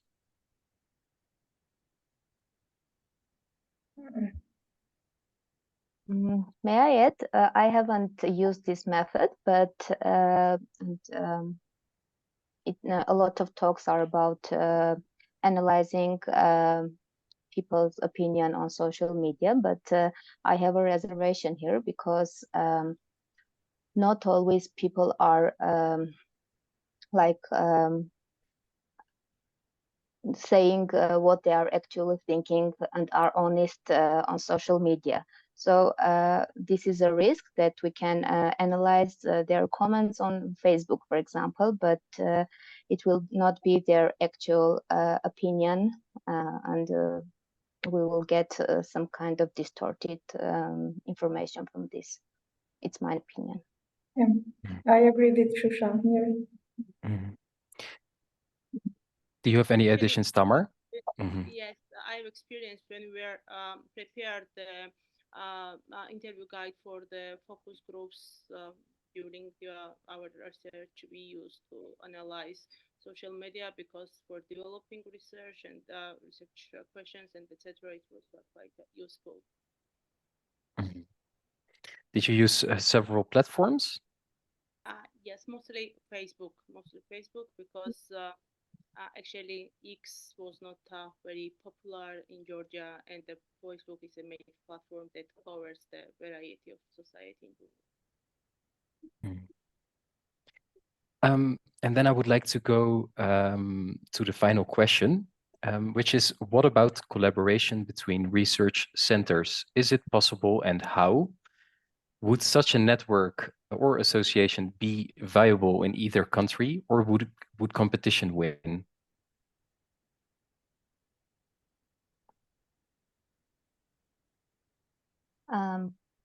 I can answer first.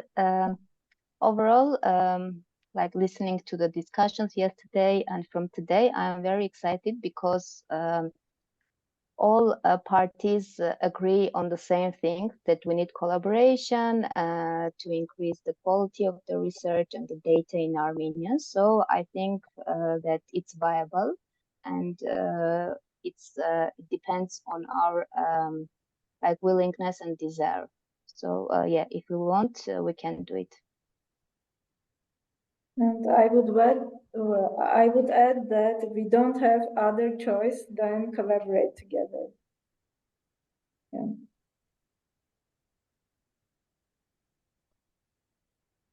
Tamar or Milor, what do you think in Georgia? Actually, from the institutional perspective, as I mentioned, I'm working at the university. It's a complication because the bureaucracy creates so many, I would say, boundaries and demands and etc. So it's quite challenging. But on the personal level, of course, it works. And actually, we have the only National Scientific Foundation, and applying for the projects, usually researchers are working together. But on the institutional level, it's a bit hard. Thank you. Milor, do you have any additions, or would you like to share your perspective on collaboration between research centers? Yeah, of course, it will only improve our work to collaborate and share our experience. As Shushan mentioned, there are some cases when we ask the same question multiple times, but it depends on the project, of course, and some data are not public, so we don't know that this question was asked. But when we call the respondent, it says that they asked me multiple times. So yeah, this kind of more transparency of data and more collaboration with each other and sharing our experience and results will be only improve our work, I guess. Thank you so much. In conclusion, I think just great in time. I would like to thank all of you to share your experiences, your thoughts, and your engagement in general during this panel discussion. To me, it was very interesting to hear your perspectives and experiences. So thank you again.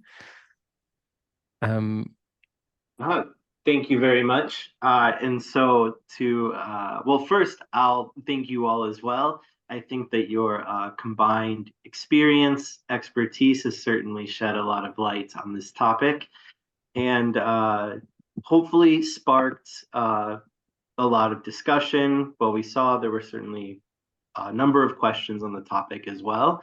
And hopefully those will continue outside of the conference as well. Our next panel coming up is titled, let's see, I have the correct one up. It's Addressing Survey Fatigue, Strategies for Engaging the Public. For that panel, it will be moderated by David Sicinawa, a research analyst at Langer Research Associates. Our panelists include Lili Tiezekian, the research director of CRRC-Armenia, Georgi Babunashvili, the senior policy analyst at CRRC-Georgia, and Heike Gyuzalian from Highgate Consultancy. And we will poll up those panelists and the moderator shortly. So bear with us for one moment while we get it ready. And it looks like we have people coming in now. I think we're waiting for one more. And everyone is here. So I will pass the mic to you then, David, and continue from there. Zach, thank you so much, and welcome everybody. Our panel is titled Addressing Survey Fatigue, Strategies for Engaging the Public, and we have three esteemed speakers here. I'm going to introduce them a little bit later. Just quickly wanted to say that we've been, as survey practitioners, we've been seeing declining response rates all over the years. And that's been especially in our region, in the South Caucasus, in our studies. And of course, that's a problem. We certainly need to consider certain points, like whether this survey response is systematic in its nature, Another thing that we perhaps need to consider is that survey non-response is not necessarily the sign of data quality, and the things like interviewer trainings and interviewer administration management normally is believed to remedy this problem to a certain extent. But there are things like cognitive burden for interviewers and the length of interviews that are especially pressing challenges, at least from my experience working in our region. And they certainly have the most, like the biggest influences on the data quality. But we kind of try to mitigate that. But we have constraints like what clients want, so they sometimes they are not that sensitive to these issues. Of course, we need to come up with creative but really meticulous approaches to interviewer training, survey sampling, weighting, survey design to address these issues. While there is a good amount of work worldwide done on this topic, it is really essential to consider regional and country level variation. And our speakers are the experts of this. So without further ado, let me introduce them. So our speakers are Lilith Yazekian, who's a research director at CRRC-Armenia, Georgi Babunashvili, senior policy analyst at CRRC-Georgia, and Dr. Hayek Gzalian, who represents Highgate Consultancy and based in Belgium and Armenia. Just quickly before we go further, let me introduce the format that we'll be following the coming 1 hour. So we'll start with short individual interventions, 5 minutes each, where our speakers will share their experience with regard to the session topic. And after that, we will go through 2 rounds of moderated questions by me. And after that, we'll wrap up with audience questions at the end of our session. We can, and considering this, and I guess we can start with individual interventions. Lilith, you have 5 minutes, and floor is yours. Thank you very much. It's very hard to talk during 5 minutes about these big problems and big issues. I'll try to do my best to sum up the experience with the talks that we have so far, highlighting that yes, we are undergoing a change in the fieldwork. Change is always there, and we know that we are not standing at the same place all the time. But currently, I guess we all feel on our skin that the change is a bigger one that we were facing before. And the biggest challenge here is changing of the maybe priorities in terms of doing fieldwork. So now we are talking about methods. We are talking about big data. And we see that information is getting more and more. Sources of information is also getting more and more. And here there's a need to reshape maybe our approaches. Maybe to start thinking about all those sources of information which we may use and to analyze our research. In this matter, I think that all these things that here we have some response rate decrease in our so-called traditional fieldwork. It means that there is maybe somewhere else the information is gathering, but we don't know the place, or we don't know how to use it. Because yesterday I was thinking about this using social media and using big data and using all this information which we were thinking about, but then I understand that we are lacking of methods how to do that, and we are also lacking the mostly ethical issues are there, because we have to set all the criteria and set all the rules before going into analyzing something that that most probably will raise issues afterwards when we do that. But again, it is there and we have to face it. And I would also suggest for maybe afterwards to think about, as researchers, how we can use whatever is already gathering somewhere, but is used only for business purposes mostly. But people and people's opinion is also there. That's it. Lily, thank you so much. I think it was super important to open up discussion with basically with this idea that yes, indeed, we need to use new types of data, such as big data, like maybe like sensorial data, social media data. It's been a discussion in the public opinion circles on that, but I think it's a very, very first time in our region that we are kind of trying to consider this data for survey purposes, and I think it's well, every challenge creates an opportunities, and I think that's an opportunity that sort of could have the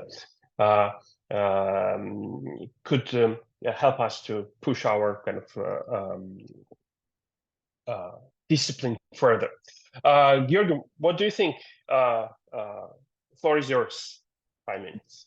Hello, thank you very much for inviting me at this conference. I think we are raising a very important issue for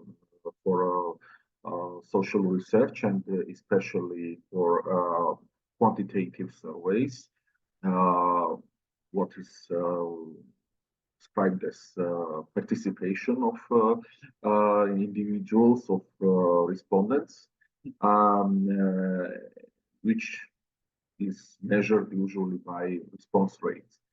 You know, there are different types of response rates. I will not go into too much details, but I wanted to present a very brief overview of how these participation rates were changing over the last decade, maybe a bit more than a decade.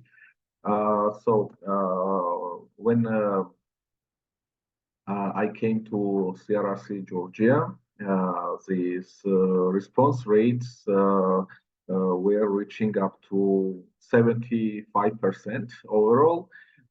In capital, it was about 60%, 80% in urban areas, and 85% in rural areas, which is something that we cannot even dream today. But now in 2024, we see that overall response rate was declined by 65%. It's now 20%, while especially sharp decline was in urban areas.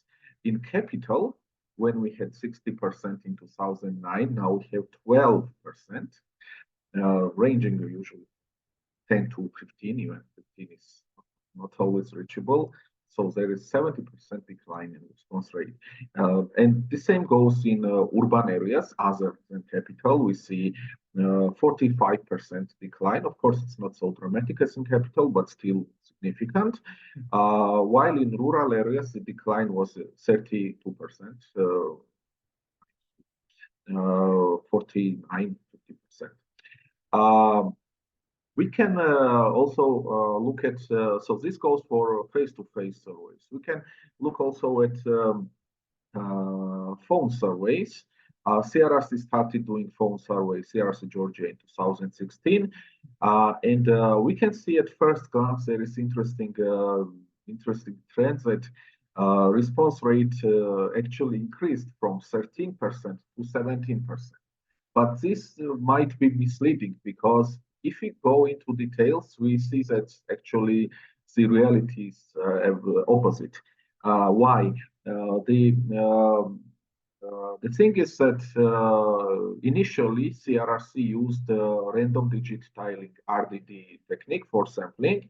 So we used existing indices of phone numbers, and the next digits were made up randomly. So a high share of phone numbers actually didn't exist. But afterwards, we have requested a list from the State Commission of Communications, and this is the list of potentially existing numbers. These are not registered numbers already on individuals. Some of them might be registered, some of them not, but these are numbers that are given to the phone mobile operators to distribute among owners. So that's what influenced the slight increase of response rate, because there were fewer numbers that did not exist at all. However, if we look only at existing numbers, the situation is that in 2016, among numbers that kind of existed, response rate was 45%, while in 2024 it's 22%. So here we see also 50% decline. As for the demographic groups, this response rate is systematic. If we look in also like this time span, usually response rate is higher in female participants.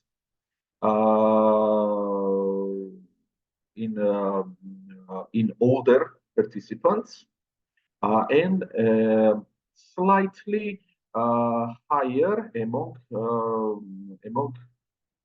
more educated people, slightly.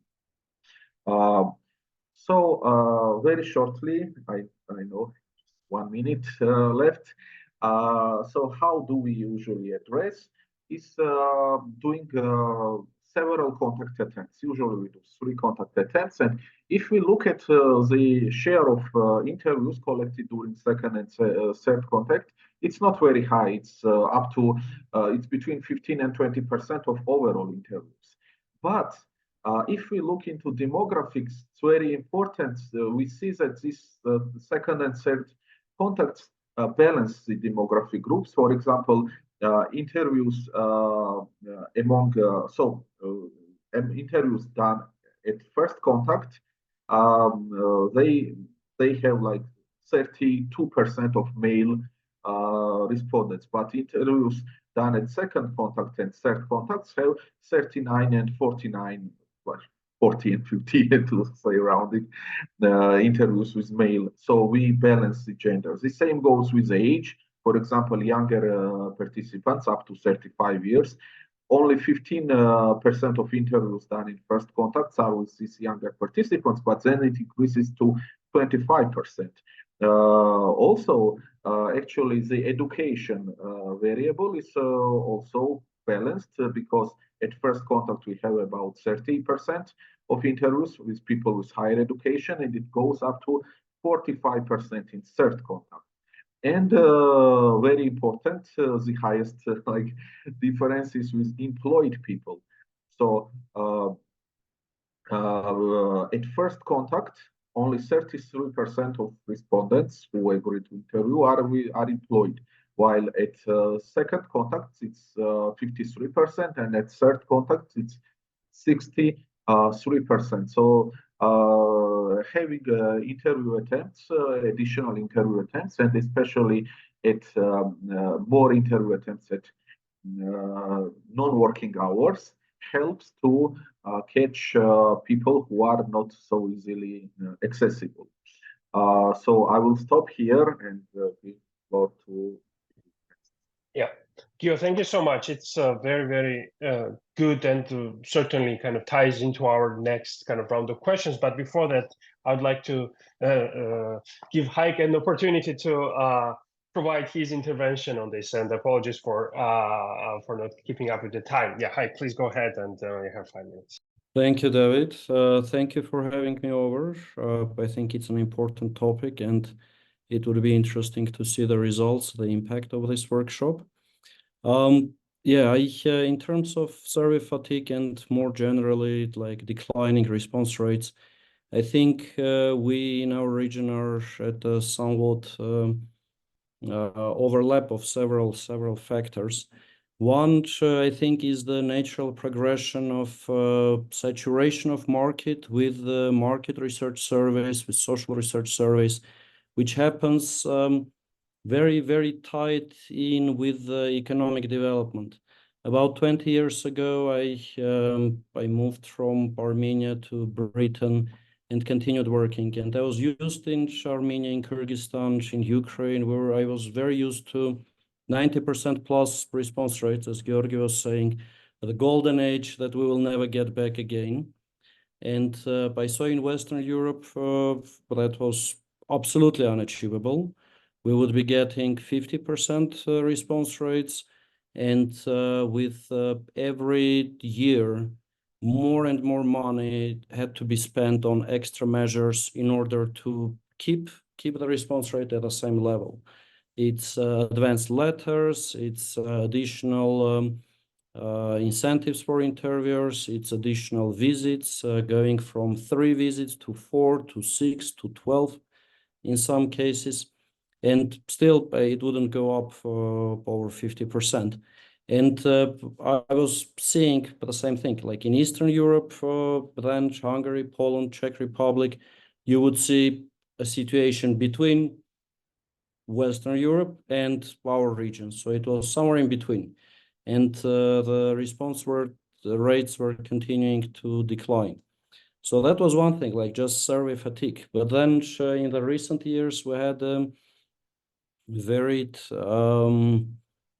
quite a few additional factors, and it kind of coincided with the natural progression of the survey fatigue. In Europe, I think it's one factor that I wanted to mention is the security, is the perception of security. So I was overseeing the methodology for the European Quality of Life Service, which we're doing in about 30 countries. And in 2016, it was the height of refugee crisis, Syrian refugees in millions coming back, being hosted, accepted by Europe. And not even the objective factor of having many refugees, but because it suddenly became part of the mainstream media discourse to talk about refugees and to talk about how they pose a security threat, and the right-wing parties latched onto it and put it on the agenda.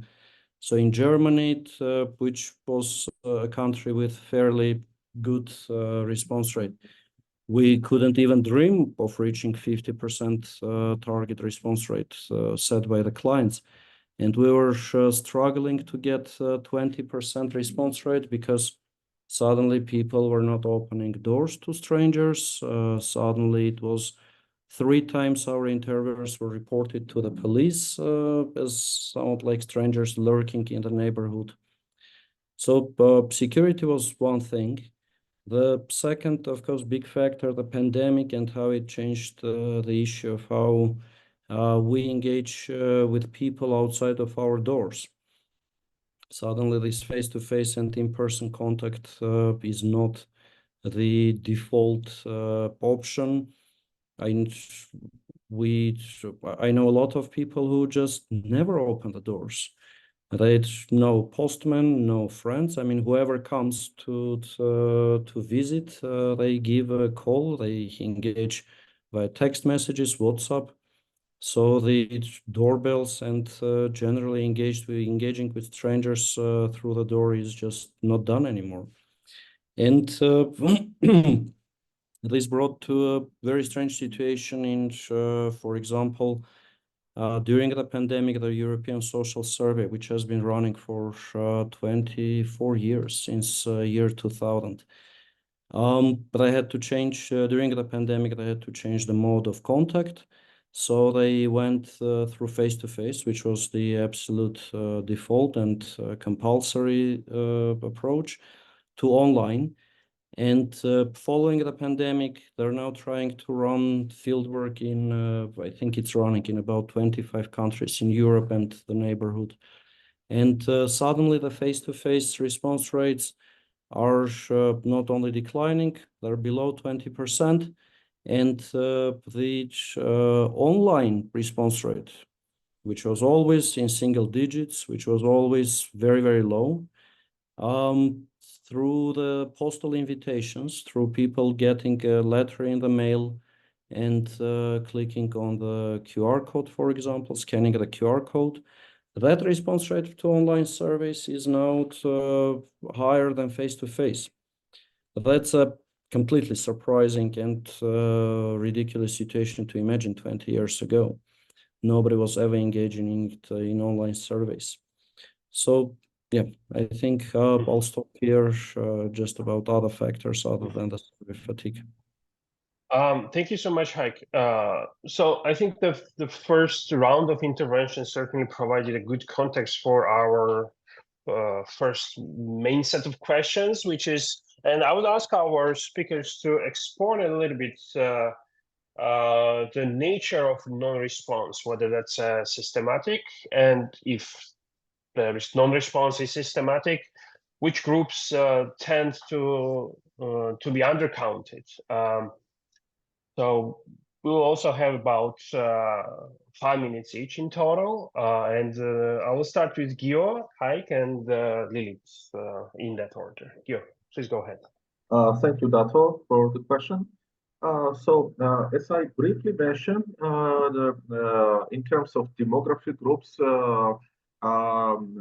in terms of sex, age, education, employment, we can observe systematic non-response. For example, in terms of sex, we have 35% male respondents in our surveys, while in population it's 46%. About younger people, we have 23%, 35% of people of age under 35, while in population it's 1/3, 33%. And about education, it's 36%. For example, lower education, and 42% are people of higher education. For example, also about employed people, as I mentioned, we have, if we do only, let's say, only one contact, we have only 33% of employed people. However, if we continue to contact the households at times when after 6 hours, specifically, we get this number much higher, up to 63-65%.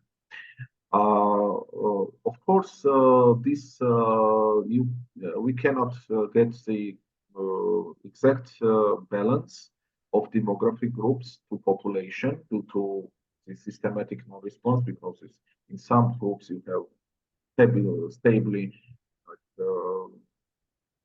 lower response rates in other. We have to wait. We have to apply weight coefficients to balance distribution. And thanks, Gio. Heike, what do you think about the systematic non-response based on your experience on, especially on running the multi-country comparative surveys? I guess that would be like super interesting, and how those things kind of differ across contexts. Yeah, that's of course, like the high or low response rate do not necessarily mean good high or low response bias. And as you say, in a lot of cases, the non-response can be systematic.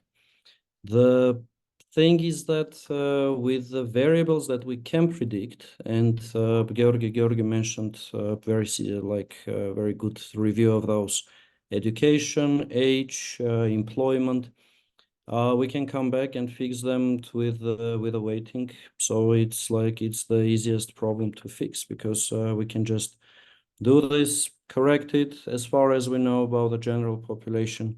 The problem here is, of course, that it's very rare, fairly systematic, and with the disastrous response rates of 15-20%, we're getting the bias that we have no idea about. And so I wanted to, as you know, research into non-response is problematic because we don't know anything about non-respondents. And not a lot of, because it's so exhausting to do non-response research, not many people are engaging in it. But I remember that I wanted to bring one example about non-demographic variables, non-demographic bias in the survey.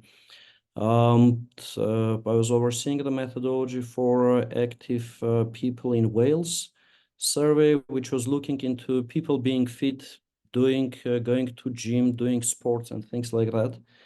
And we wanted to study non-response. We added a very tiny 4-question survey to people who refused to take part. So the interviewers, upon hearing the refusal, but I would say, but as a last favor to me, can you answer just very briefly 4 questions and I will disappear? A lot of people kind of feeling already bad about refusing, about rejecting, saying, okay, I can answer the question. So what we have here, the basic question of, are you a member of the gym? If I'm not mistaken, that's how we formulated it. Those who took part in the survey eventually, I think about 60% of people were a member of the gym. And among those who refused to take part, only 40% of those were members of the gym. So, which explains, I mean, the survey, the data that we collected had quite a significant bias towards people with a more active lifestyle compared to people who refused to take part. So this is the kind of bias that we will never find out, because we very rarely do research into non-response.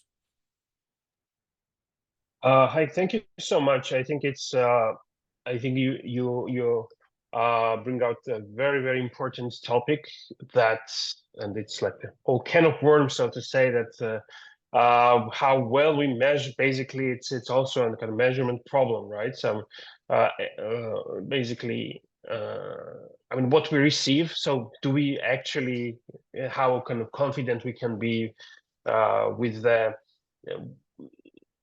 whether we are able to properly select our respondents, right? And whether our weighting approaches are correct, and whether that actually kind of mitigates the bias.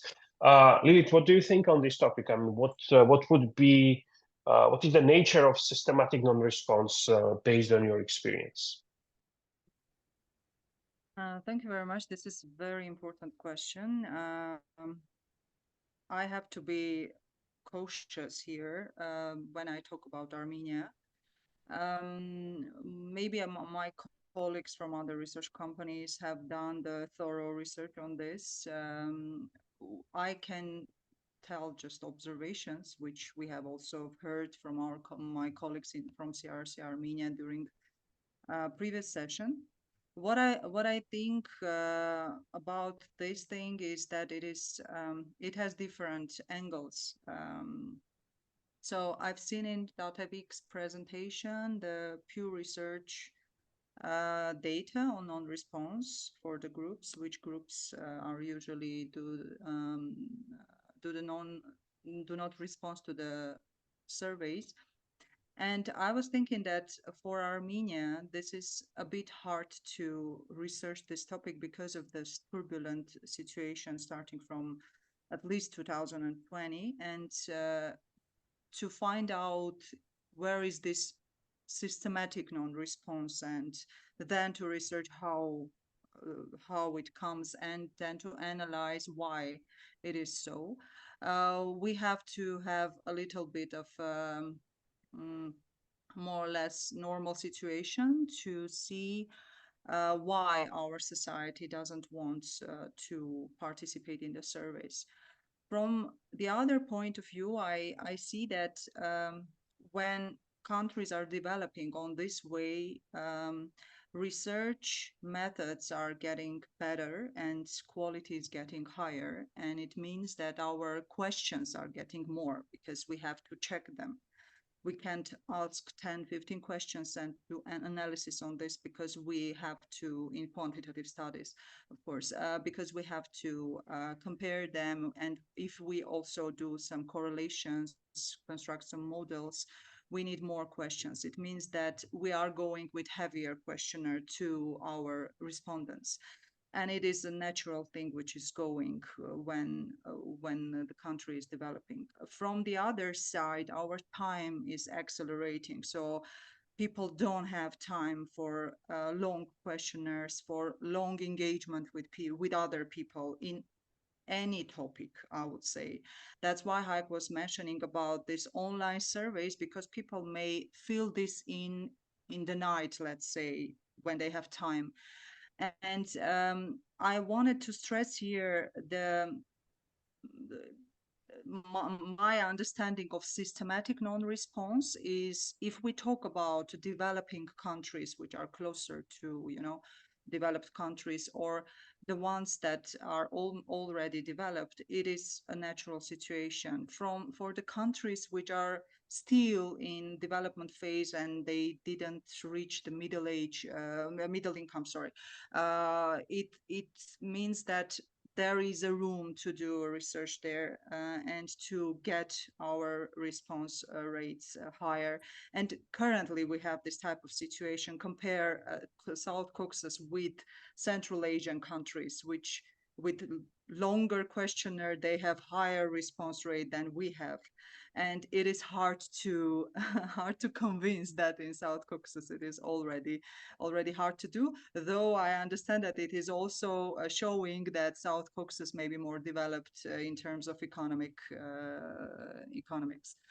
So and what about Armenia? I should agree with my previous speakers, and I also agree with Georgi, because the situation is almost the same in Armenia. We have male non-response. And what I would like to maybe mention here, which I haven't heard so far, is the time of surveying when we do this, because it seems to be very unimportant thing, but usually our interviewers are approaching respondents during the day, during the working day, and some also on weekends. But in our types of countries, our men usually are not at home till some time of the day. So sorry for this minor thing to mention, but I guess this is, I would say this is something very important, because we have this in our mind, and we also tried to address this somehow to increase the response among men.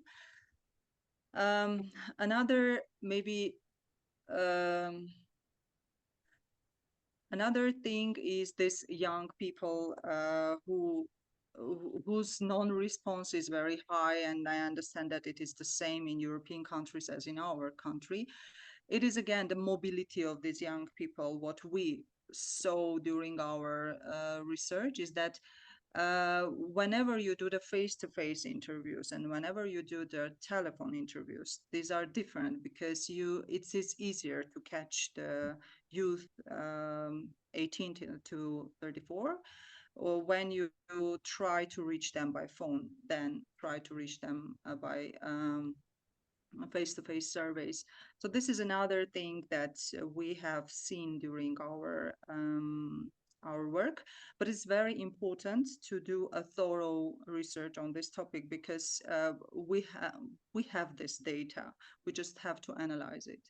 But honestly, at least CRRC-Armenia does not have any prepared information, analyzed one, not a descriptive one, but analyzed one, which we can present to you. Lily, thank you so much, and I think these were very, very important topics that should also create a kind of good background for our kind of next round of questions. So basically what I would like to, I mean, you are all practitioners and have basically daily, your daily routine is kind of fieldwork management and overseeing the how kind of fieldwork works in respective countries and how it should be working, so to say. Yeah, my overall question would be, what are the practical measures, what is the role of fieldwork management in tackling such systematic non-response, and what role it has in the past based on your experience, and what could be other ways of curing systematic non-response other than kind of fieldwork management in our context, right? So it could also refer to the survey fatigue. So basically the overall question is, what is the role of fieldwork management and what could be other steps that we can take? First Haik, then Lilit, and then Georgi, in that order. Haik, please go ahead. Yeah, thank you, David. Yeah, I think one set of measures will be to follow what the Western companies have been going through for the last 20, 30 years, increasing spending a lot more money on trying to sustain the same response rate, and this would be things which would work pretty well in our circumstances. I think for example, advance letters, sending the letter to the people 1 week in advance, 2 weeks in advance. Now with the properly working postal system in Armenia, for example, but that was unimaginable 20 years ago to send somebody a letter. We'll have a much better system for sampling with known addresses, with well-mapped addresses. One thing which I've advised a few agencies in the past is about restructuring the interviewer incentives. If, for example, most of the companies that I know, they pay the interviewers, let's say $10 for a successful interview. And there is certainly a need to restructure this to give $9 for a successful interview, and let's say 50 cents for a visit, for an unsuccessful visit, to encourage the interviewers to go back to the same addresses second and third and fourth time.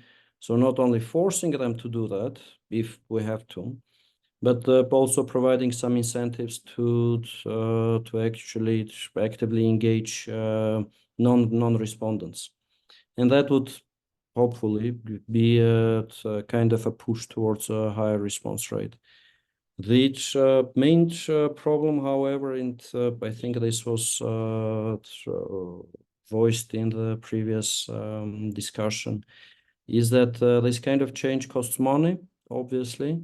We're all in a competitive environment, and the costs of surveys are going, they keep increasing. And this kind of change needs to be driven by clients. This kind of change needs to be driven by people who are giving us the money to do the research. This is the kind of thing that they should specify in the tenders, in the specs, saying that we need at least 3 repeat visits. We need at least 50% response rate or 30% response rate, according to this definition. And if the clients do not see the need for a good and systematic reduction of improvement of quality, we cannot follow it. It cannot be done cooperatively. I I see, for example, the way the survey design and the quality of survey developed in different countries. And in, for example, France, the average quality of surveys, social research, is much lower than in the Netherlands, in Sweden, or in Britain, because the clients, the government clients, the public bodies, do not want to spend more money on getting the higher quality. The people working on the client side do not engage that much with survey methodology. I mean, it's a bit subjective. I may be wrong, but this is what I've seen. It's different, let's say, in Britain, America, Sweden, Germany, Netherlands, maybe these 5 countries compared to the rest of the world. And my impression is that this is because it's driven by the client's understanding of what good quality research is. So yeah, thank you. Hi, thank you so much. It was super interesting to hear about the French clients. Yes, indeed, and of course, it's indeed disheartening to realize that clients do not care about that, which is a problem. And I do agree that should be driven from the client side rather than just individual company initiatives, because for them it costs money. Lily, please go ahead. What do you think about how can we deal with this problem? What would be the role of fieldwork management itself, and what could be the other tools that we can deploy to treat the systematic response? This is a hot topic for our company, and we were thinking about this almost 1 year. We are undergoing so-called fieldwork reform, how we call this in our company. And so far, what we have encountered is that we see different angles of the problem. First of all, the motivation of the interviewer to do the interview, and motivation of the respondent to deal with the motivations of respondent and interviewer. I agree with Haig that it is probably maybe because of incentives.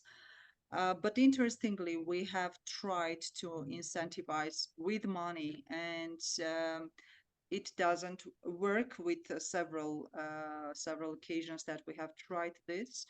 And from our colleagues, also from other research companies, we are hearing that money is not the biggest incentive for interviewers, at least, to participate. And again, the money for respondents, it's interesting, but for for Armenia, which has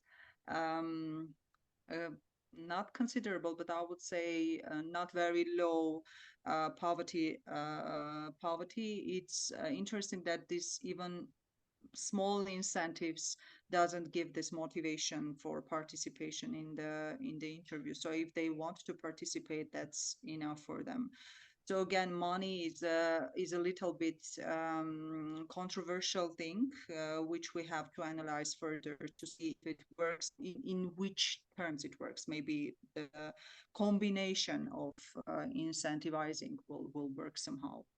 But what we have found so far is that this human resource management stuff, which usually works with company human resources, also works with interviewers and with respondents.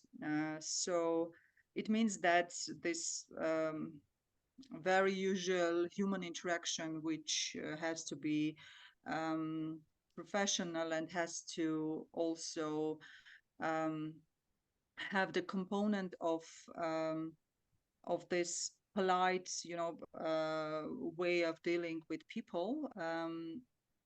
It makes sense. It makes difference. It makes sense, and it makes difference here. If I just summarize everything in one small thing, and this thing that people before, I don't know, 5 years ago, 10 years ago, people wanted to talk to another people about some topics. It's not a case now because of, again, maybe internet, maybe this news, you know, and also turbulent situation in different countries also makes difference again. But if I again summarize, I will put these things one after another. First, the motivation, but non-monetary, I would say non-monetary motivation of the interviewers and of the respondents first. Afterwards, I don't know how to deal with this, but I see the problem in this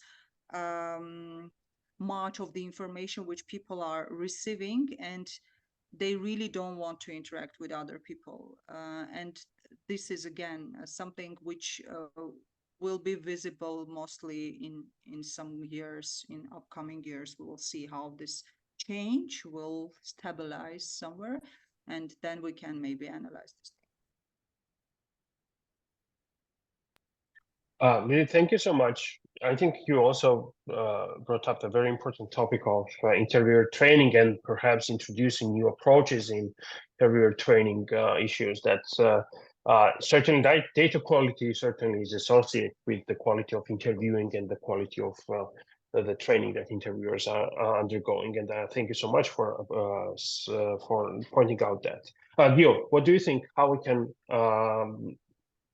mitigate systematic non-response bias, but apart from waiting, of course. Yeah. I will start shortly about incentives, and I can also share the experience that Lilith was talking about. Usually, low incentives do not work. We tried. I might not remember it exactly, but something like about $1 or $2 per respondent. It even made the response rates lower because people were probably felt offended for low incentive. While the survey budget does not usually allow to offer high incentives, as you know. But sometimes good alternative might be, in certain cases, a lottery. So not everyone gets incentive, but everyone gets a chance to win a lottery, which can be something valuable.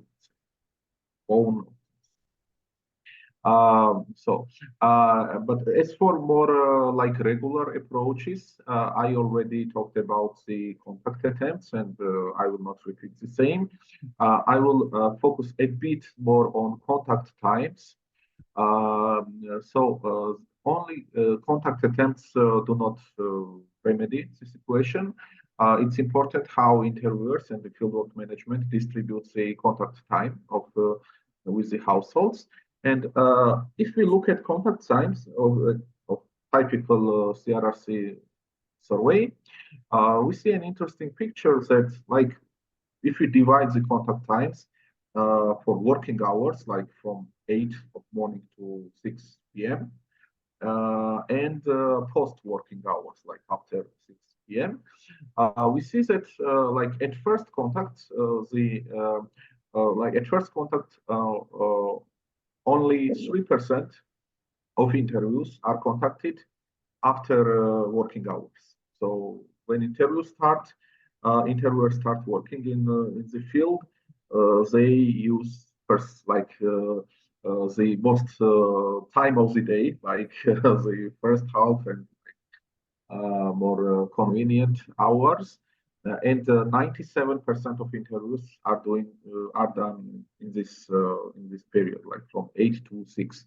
But on the second contacts, we see that already 8%, from 3 to it was increased to 8% of interviews are done at second attempt. That means that interviewers schedule the visit at late time, and they go to this designed time, not at random times. But then the interesting trend is that at third visit, the share of interviews done again decreases to 3%. That means that these are individuals that were scheduled maybe at like weekends or something like this, and these are like the latest to reach individuals, and they can also be like make flexible, make time for interview. So that's important to play with this during fieldwork. You don't have to have this rigid approach only at these times. You have to be flexible and kind of manage the fieldwork so it can cover most of respondents. So the next thing is using combined methods of interview. For example, if you have short surveys and you have questions that can be similarly applied both in face-to-face and telephone interviews. For example, we have it in short business surveys where the questions are like actual information: what's your turnover, how many employees you have, etc., etc. You can combine this. Some part of interviews are done face-to-face, some part is done with phone visit. However, this cannot be applied to longer surveys and to surveys where you have questions showing, for example, using the show cards, etc., because the mode of interview affects the result. Yes. Also, if you have quota sampling, and if your survey topic is not very sensible to bias, to response bias, you can use panel sample. Usually we have VS at the end of our surveys, respondent whether they are willing to participate in panel surveys, and usually 20% of respondents agrees to participate in panel. And while already in panel, you have about 50% attrition rate. Of course, panel sampling represents different type of bias, because even if you have the same demographic group distribution by gender, age, etc., people who are more prone to participate in panel might be somehow systematically different with their opinions, attitudes, etc., from people who don't agree with panel. Yeah. So these are the approaches that the fieldwork management should has at their hands and can apply according to specific survey objectives, but always be always with like critically thinking about how it might decrease bias or even increase bias. Should be used very carefully. Kyo, thank you so much. I think we have only 5 minutes, but we have a couple of questions in our chat. Some of these questions are more of a comment. So I would encourage everybody to read through the chat and because they were very relevant comments. But let me start with the last question, and which is as follows. Could the speakers talk a little bit about how they imagine the efforts to engage and make aware the public in a more collaborative interview? How to stir up substantial, not financial, ownership among the respondents? So what do you think about kind of more collaborative interviews, so to say? Lilith, what do you think? I like that question, and I read it and I was thinking about it, how to do. I will improvise because I don't have a ready-made answer to this. Honestly, again, I think that this is a time overall for the human beings, maybe to become more human beings. Sorry for that saying like that, but I mean this emotional intelligence time is coming, and we have to also understand that all these computer-like approaches to people should be stopped for now, and the interaction between people have to be in a more human way. So it means that we have to maybe use our empathetic approach towards our respondents. It means that we also have to be curious who our respondents are, and maybe to have different approaches to talking to different people, because we train our interviewers to say the same text, what we are doing, why we are doing, and also formulate the questions in a way that it should be in the questionnaire. And we all understand that deviation from that is already a distortion in the methods. But we have to think here and to balance between interaction with human being and also our research methods. How much we are stick to that, and how much we understand that we have to deal also with the other side. Because still, we should not forget that it's not only about research methods, but it's also collecting the human opinion, people's opinion. So people are different. Yes, and I will advocate for this approach mostly. Thanks, Elin. Heike, what do you think about collaborative interviewing, so to say? I think in general, just picking up on Lilith's point, to have more tailored approaches. I think what I've seen, and I'm going to generalize a little bit, I guess, and I may be wrong, but both in Armenia and Georgia, due to the distance, we severely underutilize the regional resources, the resources far from Yerevan, Tbilisi, and maybe a couple of regional centers. I know a few fieldwork agencies who just have the field team in Yerevan, and traveling, staying maybe for 1 or 2 days and doing the interviews locally. And this is not something that is, to be fair, is sustainable. I mean, this is, it creates obviously logistical problems, but it also creates the rush to finish the fieldwork as soon as possible. And it means going for the easy respondents rather than coming back for the non-respondents. And most importantly, it's still like the young people, they sit in the car, they go, they can make this effort. And I think we need to focus more on recruiting people in every single region, middle-aged or pension age, people who may be working 2-3 days a week, and going to the neighboring villages to do the survey.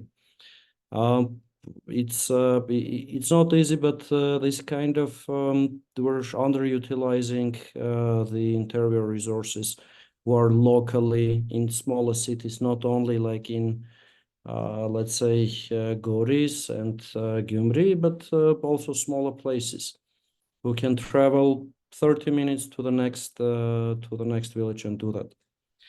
And I think that's one way. And the second is, for collaboration.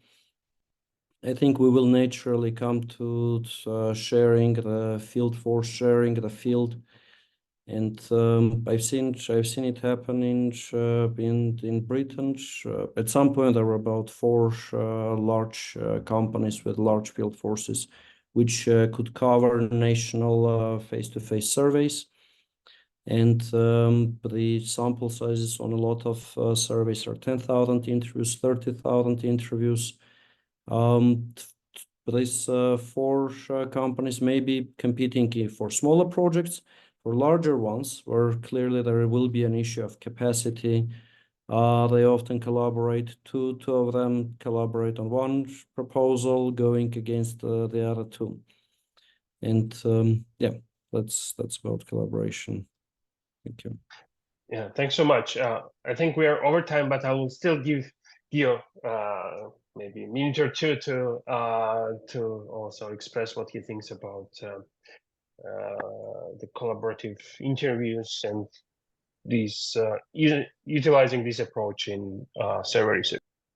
Yeah, I will be short because my colleagues, previous panelists, already summarized the key points regarding this question.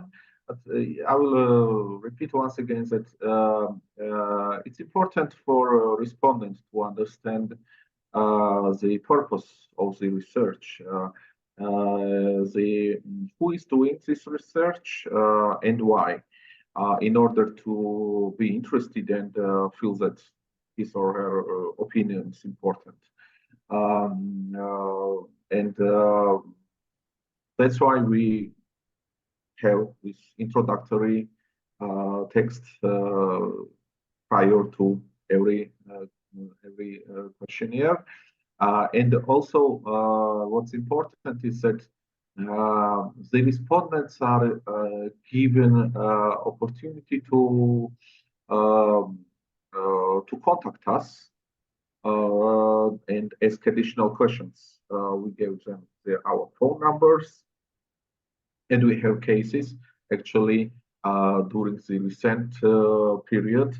We had a few contacts at our office where people called and asked that they've been approached by interviewer questions, and they wanted to check whether who are we, why are we doing these surveys, and so on and so on. And this is important. So when people have opportunity to check this information by themselves and not just trust the words that we are research organizations and this research is important, they are more confident in the research. They feel more comfortable and feel that they are important. So I think this is a key approach for cooperative.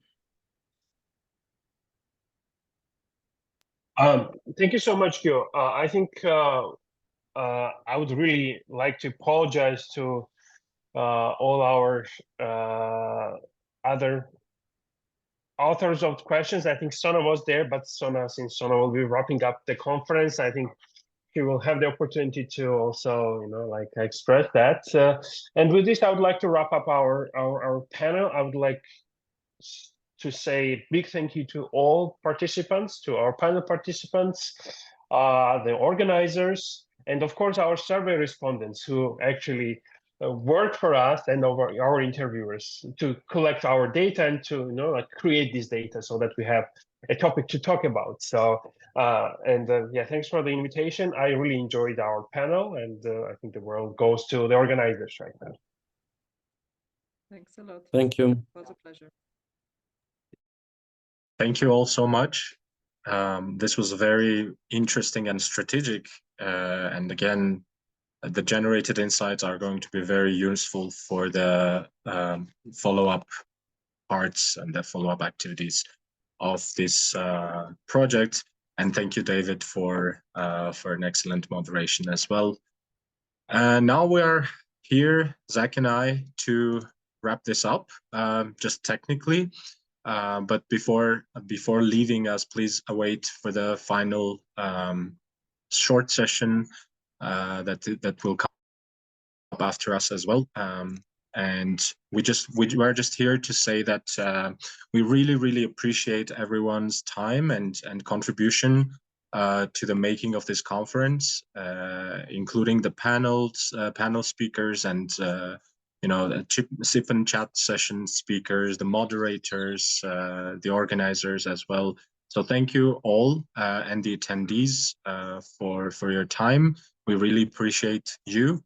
And just wanted to also say that the recordings of both of the days of the conference will be shared with you after the conference, shortly after the conference. And we have some more technicalities coming in from Zach as well. So I will pass it on to Zach here. Sure. So before I get into that, I'll also just also say thank you to everyone who was involved. Thank you to the other organizers as well, but also the panelists, attendees, moderators, everyone who gave their time for the conference. Hopefully, the information, the experience that you shared, everything will be put to good use. I think it's incredibly invaluable information that you've shared with us, especially in the field of research, but also those hopefully who are working alongside researchers can also have something to gain from this conference as well. So a few other technicalities. So we'll have a conference evaluation after this. If everyone who attended can please fill out the evaluation, that would be very much appreciated. And then, of course, there'll be other updates that we hope you follow for other information and other follow-up activities that will come after the conference. So now I will segue into our kind of closing. So we have our major takeaways and call for collaboration, and we'll be joined by Sona and Koba. So let's see if their cameras, yes, here they are. And they are loading. And before they come in, I have to also say thank Zach and everyone who is and has been in the backgrounds and in the in the non-visible sides of this conference for again making this possible. So yeah, thanks Zach. It was also a pleasure to co-host with you. Thank you. All right, we pass it on to Sona and Koba, and we wish everyone good luck, and we hope to see you again in the future.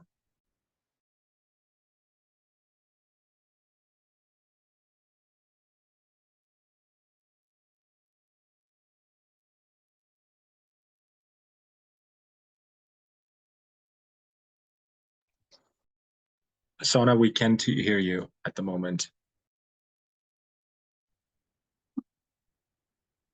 I think there was an issue with my headphones, so I get rid of them. Thank you, colleagues. Hi, Koba again. I will ask you to please start with your wrap-up reflections, and I will then follow up with mine. Thank you. I will be very brief, and we listened to excellent discussions and very serious scholarly observations of our work, and probably it makes sense to start with, some fun part.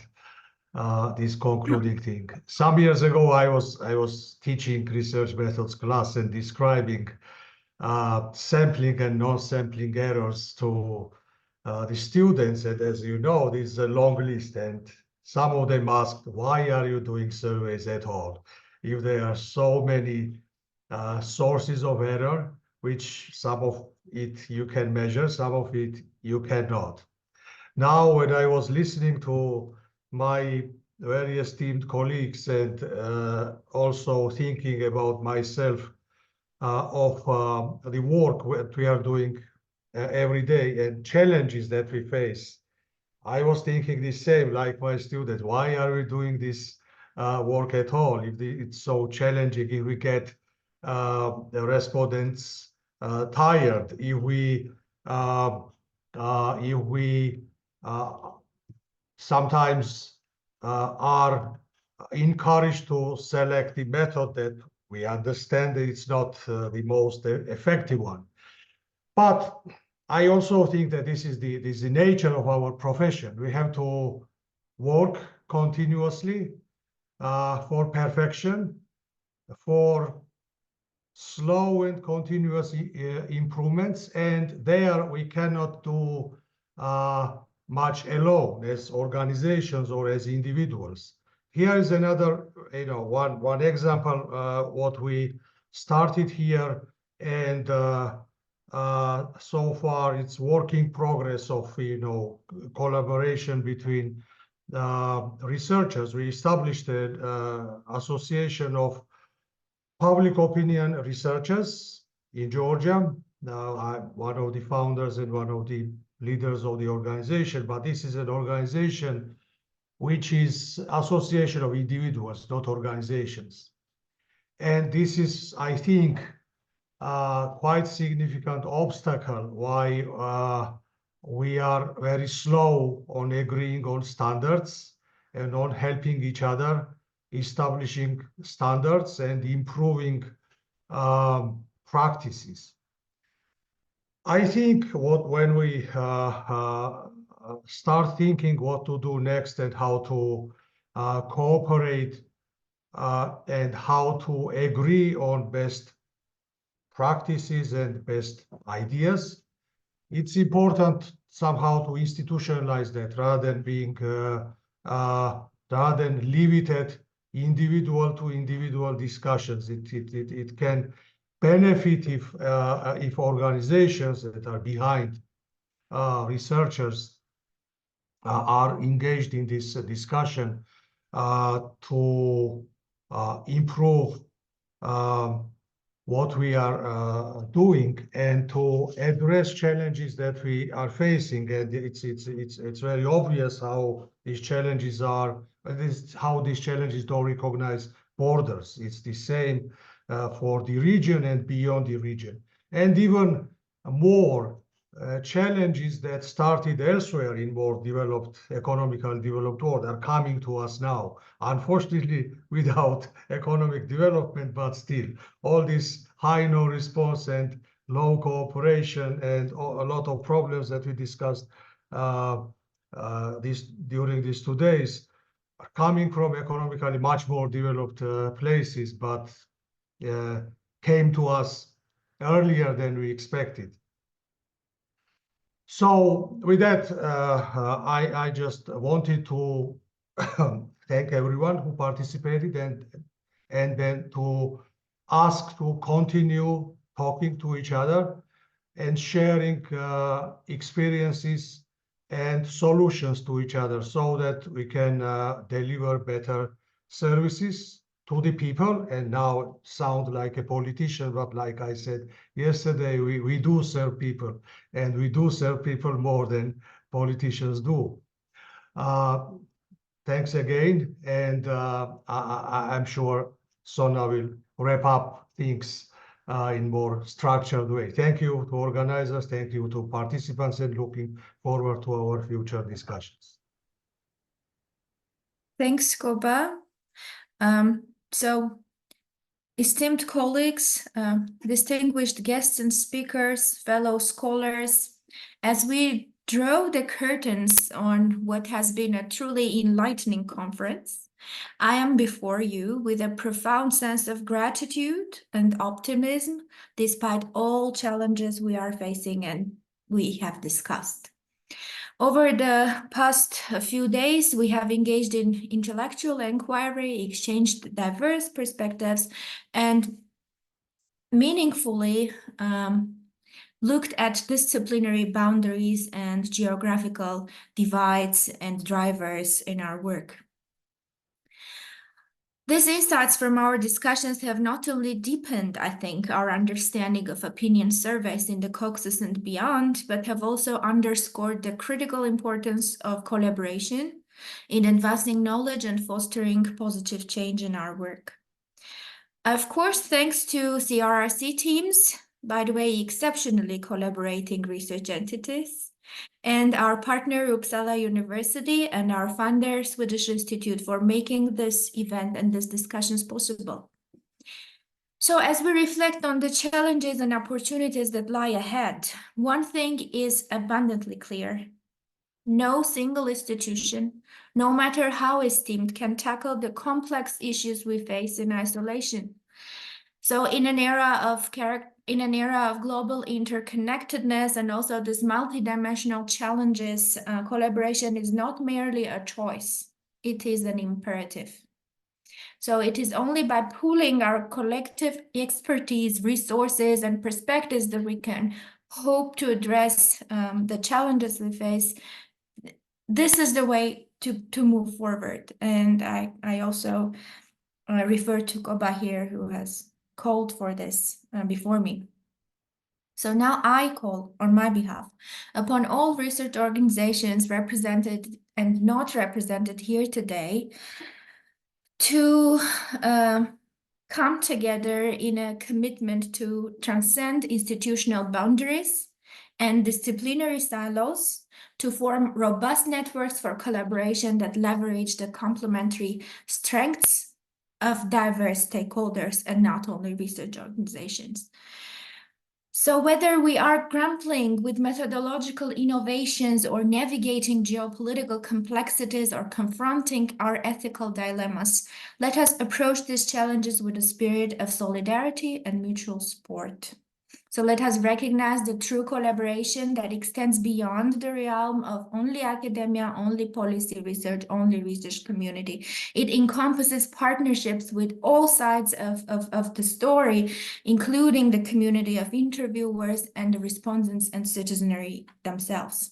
So by closing, I wish to express my heartfelt gratitude to each and every one of you for your dedication, intellectual curiosity, and spirit of collaboration throughout this conference.